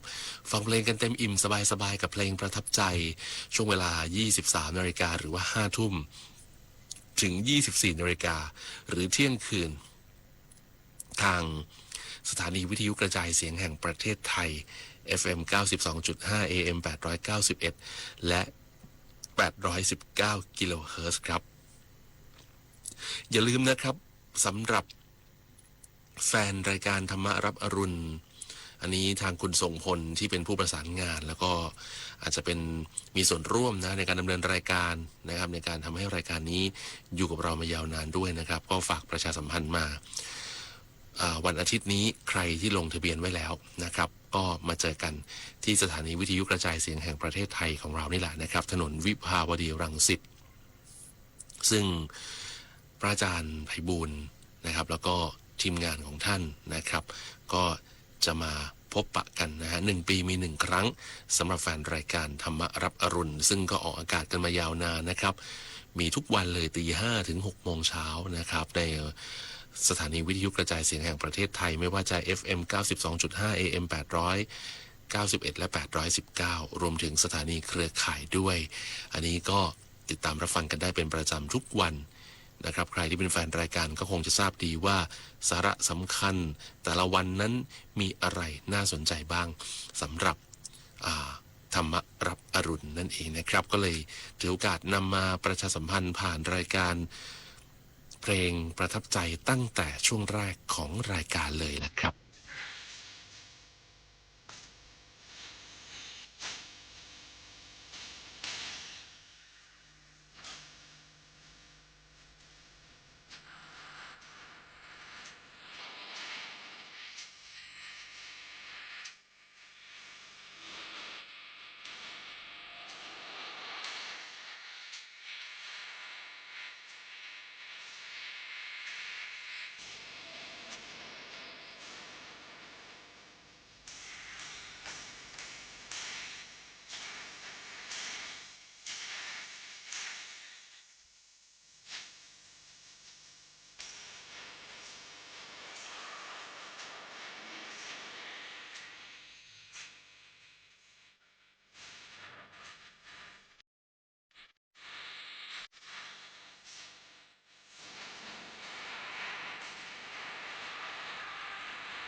ตอนอายุ 60 คุณจะเป็นแบบไหน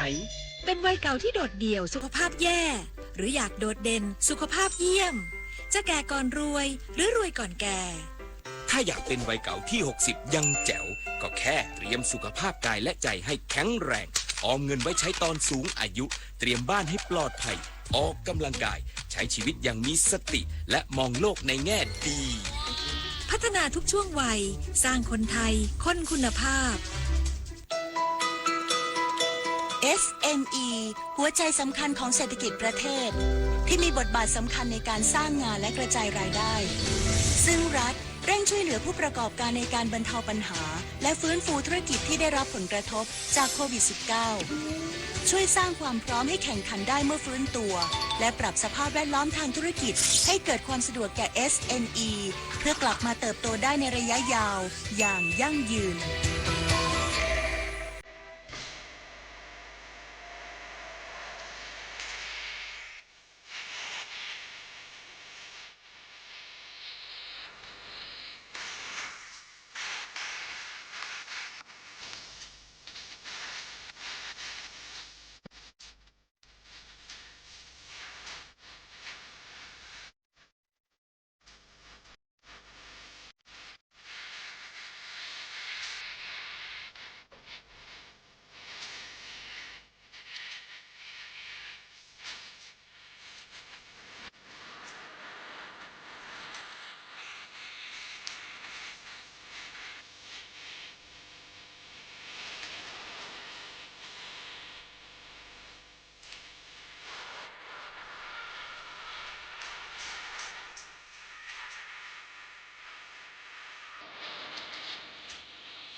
น้ำใจที่ตรึงถึงแร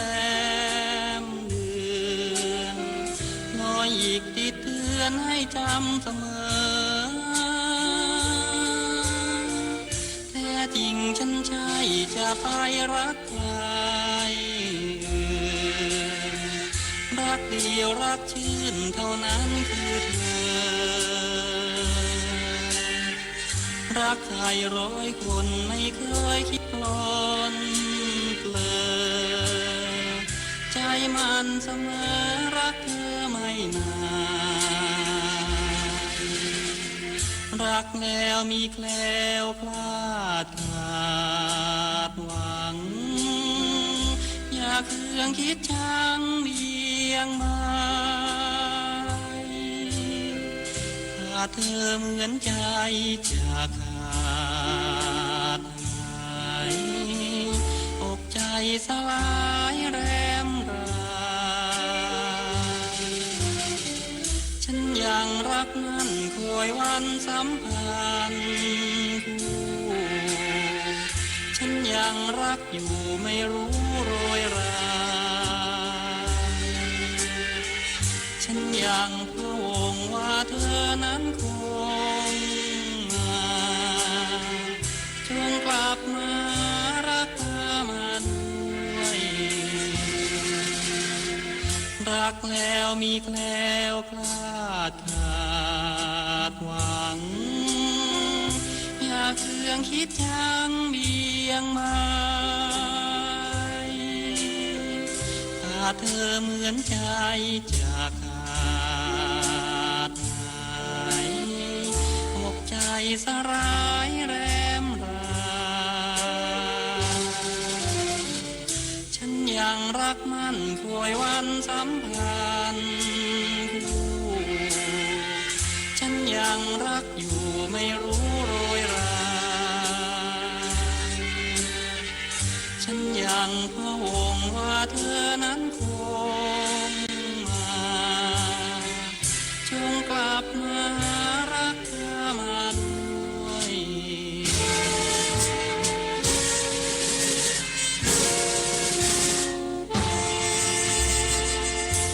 คุณผู้ฟังครับวันนี้ก็เช่นเดียวกันช่วงค่ำที่ผ่านมา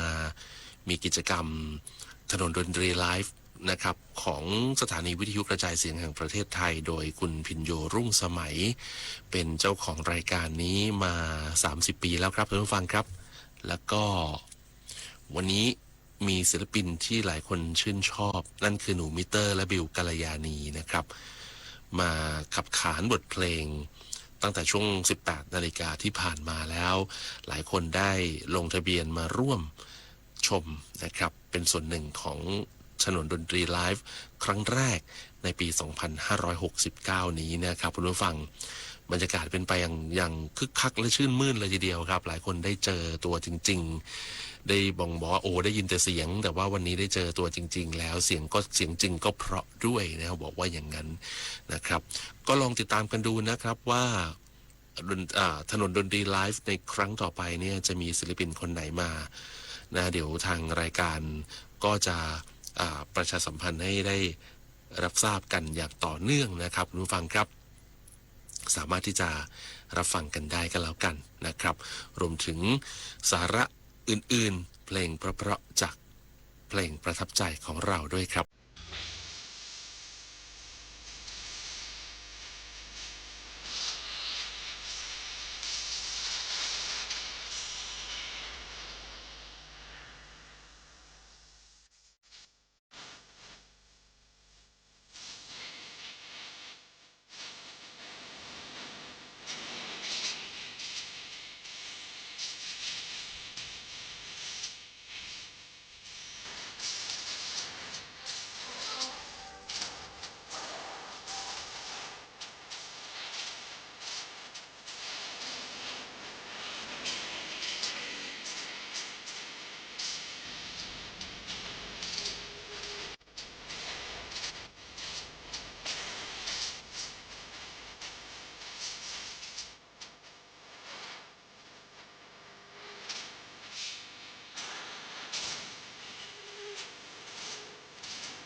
ชื่นชมนิยมไทย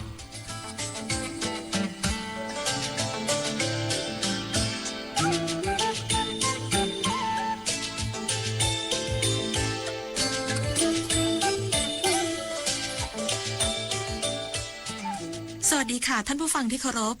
อำเภอสวนพึ่งจังหวัดราชบุรีเป็นอีกหนึ่งจังหวัดที่นักท่องเที่ยวนิยมเดินทางไปพักผ่อนเนื่องจากมีธรรมชาติที่สวยงามและยังมีแหล่งท่องเที่ยวต่างๆมากมายแต่รู้หรือไม่ว่าที่มาของชื่ออำเภอสวนพึ่งนั้นมีที่มาอย่างไรวันนี้รายการชื่นชมนิยมไทยจะพาท่านผู้ฟังไปทำความรู้จักพร้อมกันค่ะเดิมทีอำเภอสวนพึ่งอุดมสมบูรณ์ไปด้วยป่าไม้พืชพันธุ์และสัตว์ป่า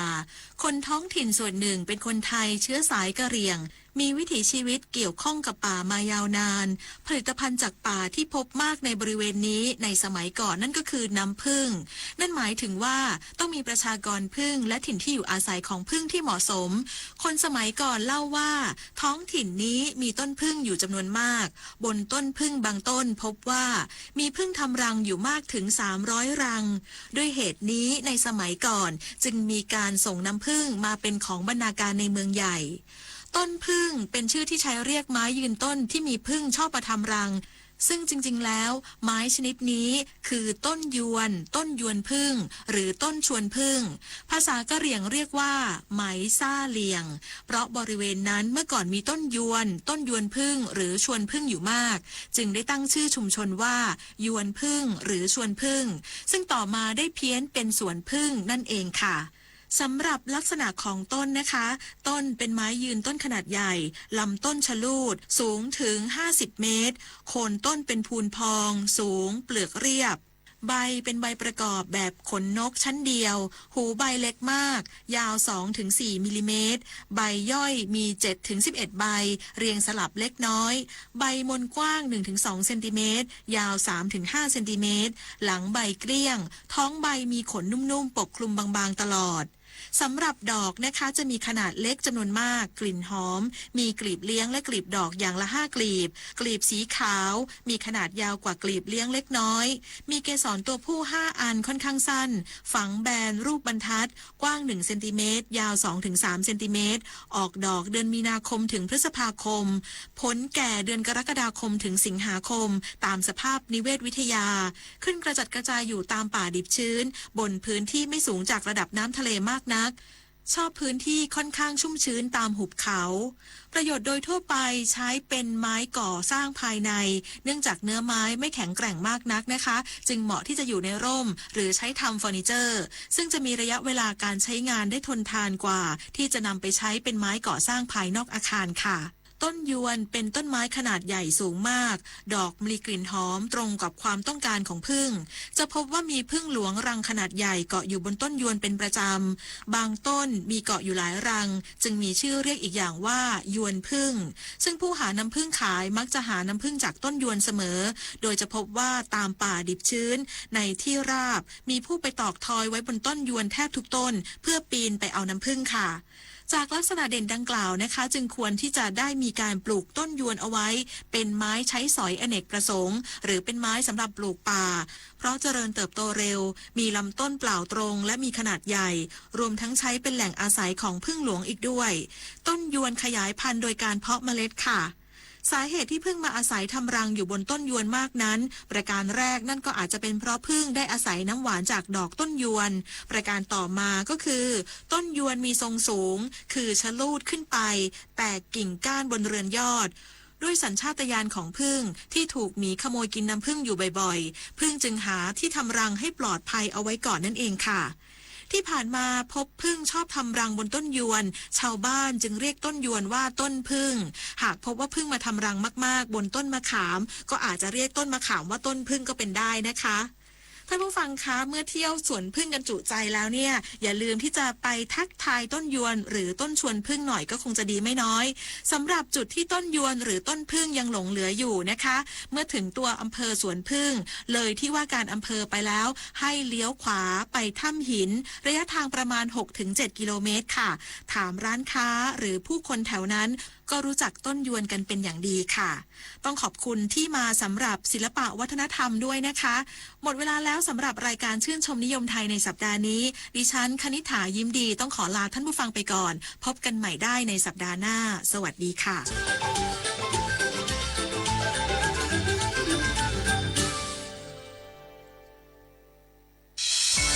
เตรียมพบกับรายการหมุนตามวันรูปแบบใหม่ เมื่อโลกหมุนไปข่าวสารก็เปลี่ยนตามคัดประเด็นข่าวสำคัญพร้อมการรายงานข่าวจากทุกพื้นที่ทั่วไทยโดยผู้สื่อข่าวในส่วนภูมิภาคของกรมประชาสัมพันธ์หมุนตามวันเวลาใหม่ทุกวันจันทร์ถึงวันศุกร์ 15:10 นาทีถึง 16 นาฬิกาทางสถานีวิทยุกระจายเสียงแห่งประเทศไทยFM 92.5 เมกะเฮิรตซ์และ AM 891 กิโลเฮิรตซ์เร็วๆนี้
เกาะติดการทำงานของรัฐบาลในรอบสัปดาห์แจ้งทุกประเด็นกองรวมกันนโยบาย ตอบทุกข้อสงสัยของประชาชนกับโฆษกประจำสำนักนายกรัฐมนตรีจิรายุห่วงทรัพย์ในรายการเสียงจากใจไทยคู่ฟ้า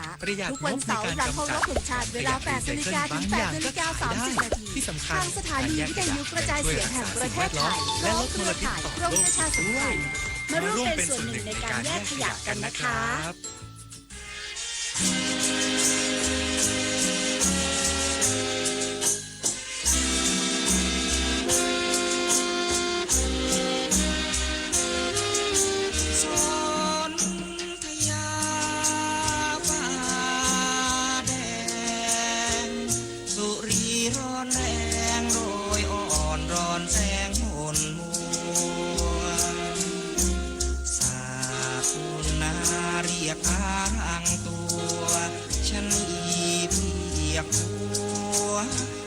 เรารำคำส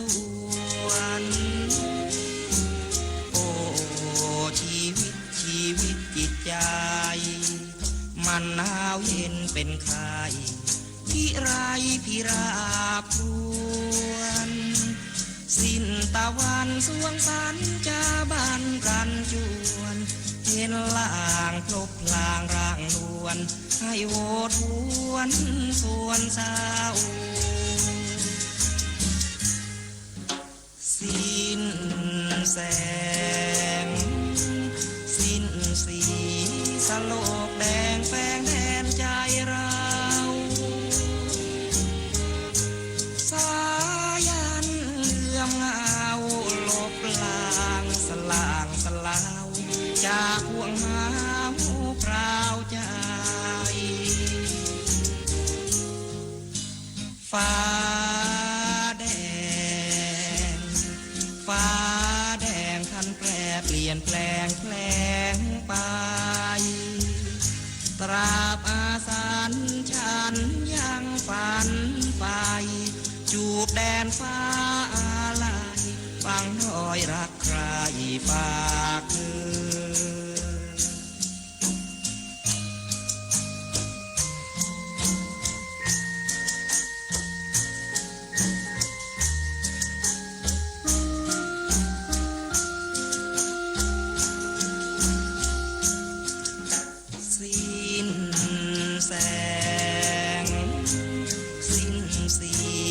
สโลกแดงแฝงแดนใจเราสายันเลื่อมเงาลบลางสลาวจากห่วงหาพราวใจฟ้าแดงพันแปรเปลี่ยนแปลงไปตราบอาสันฉันยังฝันไฟจูบแดนฟ้าอะไรฟังรอยรักใครฝากเธอ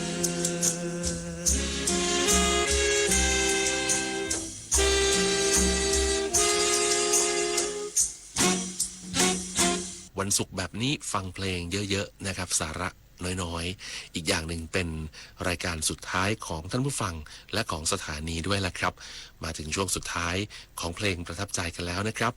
ดูเวลาเหลืออีกไม่กี่วันเองนะนับถอยหลังได้เลยนะครับ8 กุมภาพันธ์เราต้องออกไปใช้สิทธิ์เลือกตั้งสมาชิกสภาผู้แทนราษฎรและนอกจากนั้นยังได้ออกไปออกเสียงประชามติด้วยครับคุณผู้ฟัง8 โมงเช้าถึง 5 โมงเย็นอย่าลืมนะครับคุณมีใครในใจแล้วหรือยังว่าคุณจะเลือกใครก็ลองคิดดูนะครับจากนโยบายจากการหาเสียงในช่องทางต่างๆไม่ว่าจะเป็นป้ายหาเสียงหรือจะเป็นทางวิทยุและโทรทัศน์ที่ทางกกต.ได้จัดให้ทางโทรทัศน์เองก็ได้จัดสรรเวลาให้เท่ากันแล้วก็ไม่มีใครเหลื่อมล้ำนะครับคุณผู้ฟังครับทีนี้ก็ขึ้นอยู่กับคุณผู้ฟังแล้วแหละว่าจะเลือกใครกันนะครับ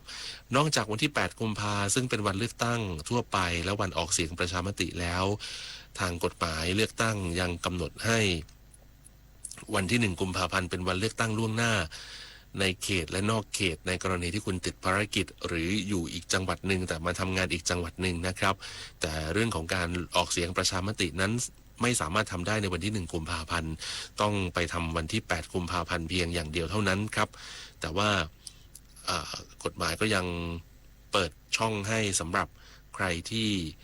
อยากจะออกเสียงประชามตินอกเขตจังหวัดของตัวเองหรือว่านอกพื้นที่ของตัวเองเนี่ยก็สามารถทำได้ด้วยเช่นเดียวกันแต่ต้อง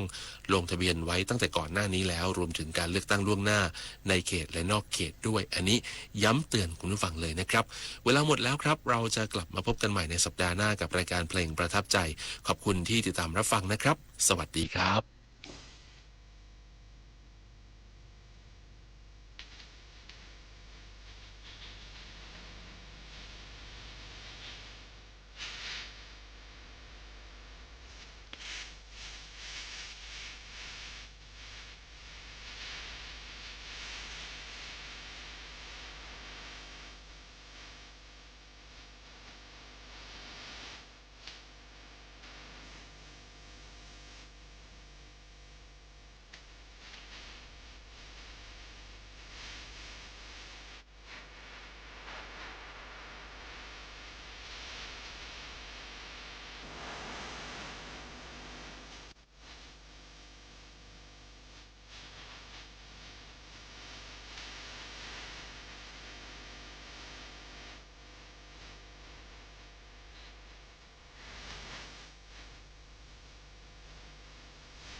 60%ของคนนั่งทำงานและใช้คอมพิวเตอร์เป็นเวลานานๆมีภาวะเสี่ยงต่ออาการออฟฟิศซินโดรมหากไม่ระวังอาจส่งผลระยะยาวถึงวัยสูงอายุเริ่มดูแลตัวเองตั้งแต่วันนี้ลุกยืดเหยียดทุกชั่วโมงจัดท่าทางการนั่งให้เหมาะสมออกกำลังกายเป็นประจำเพื่อลดความเสี่ยงของการสะสมอาการออฟฟิศซินโดรมป้องกันดูแลตัวเองให้พร้อมเพื่อสุขภาพที่ดีสู่ชีวิตสูงวัยที่แข็งแรงและมีคุณภาพใช้รถใช้ถนนน้องรถพี่ตรวจเช็คเรียบร้อยนะเรียบร้อยครับผมไม่ว่าจะเป็นยางรถเครื่องยนต์แบตเตอรี่ระบบเบรกสัญญาณไฟใบปัดน้ำฝนอุปกรณ์ฉีดกระจกพร้อมใช้งานเดินทางปลอดภัย ชัวร์ครับผม ไม่ว่าวันไหนๆเทศกาลอะไร ตรวจรถให้พร้อมก่อนเดินทางห่างไกลอุบัติเหตุ ชีวิตมีค่าพอความร้อนใจ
วิทยุแห่งประเทศไทยให้ความรู้คู่ความสุข ที่นี่สถานีวิทยุกระจายเสียงแห่งประเทศไทยกระจายเสียงจากอาคารถนนวิภาวดีรังสิตกรุงเทพมหานครดังนี้ขอยุติการกระจายเสียงสำหรับวันนี้โปรดติดตามรับฟังการกระจายเสียงของทางสถานีวิทยุกระจายเสียงแห่งประเทศไทยได้ใหม่เริ่มตั้งแต่เวลา 5 นาฬิกาเป็นขอความสุขสวัสดีมีแด่ท่านผู้ฟังทุกท่านราตรีสวัสดิ์ครับ